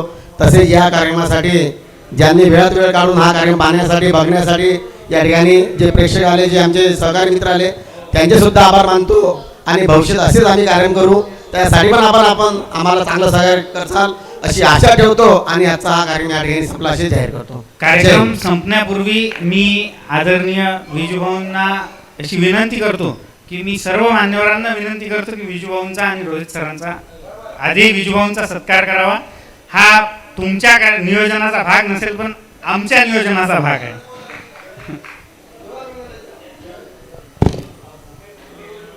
वेगवेगळ्या एकत्र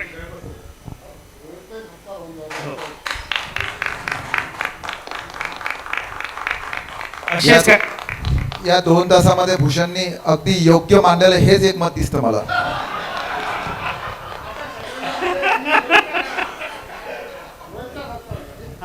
मी आदरणीय दादांना, शैलेंद्र दादांना विनंती करतो की रोहित सरांचा सत्कार करावा.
जाता हांगकांग जाता सिंगापुर जाता आणि जितना आगे आगे करवा जाए ना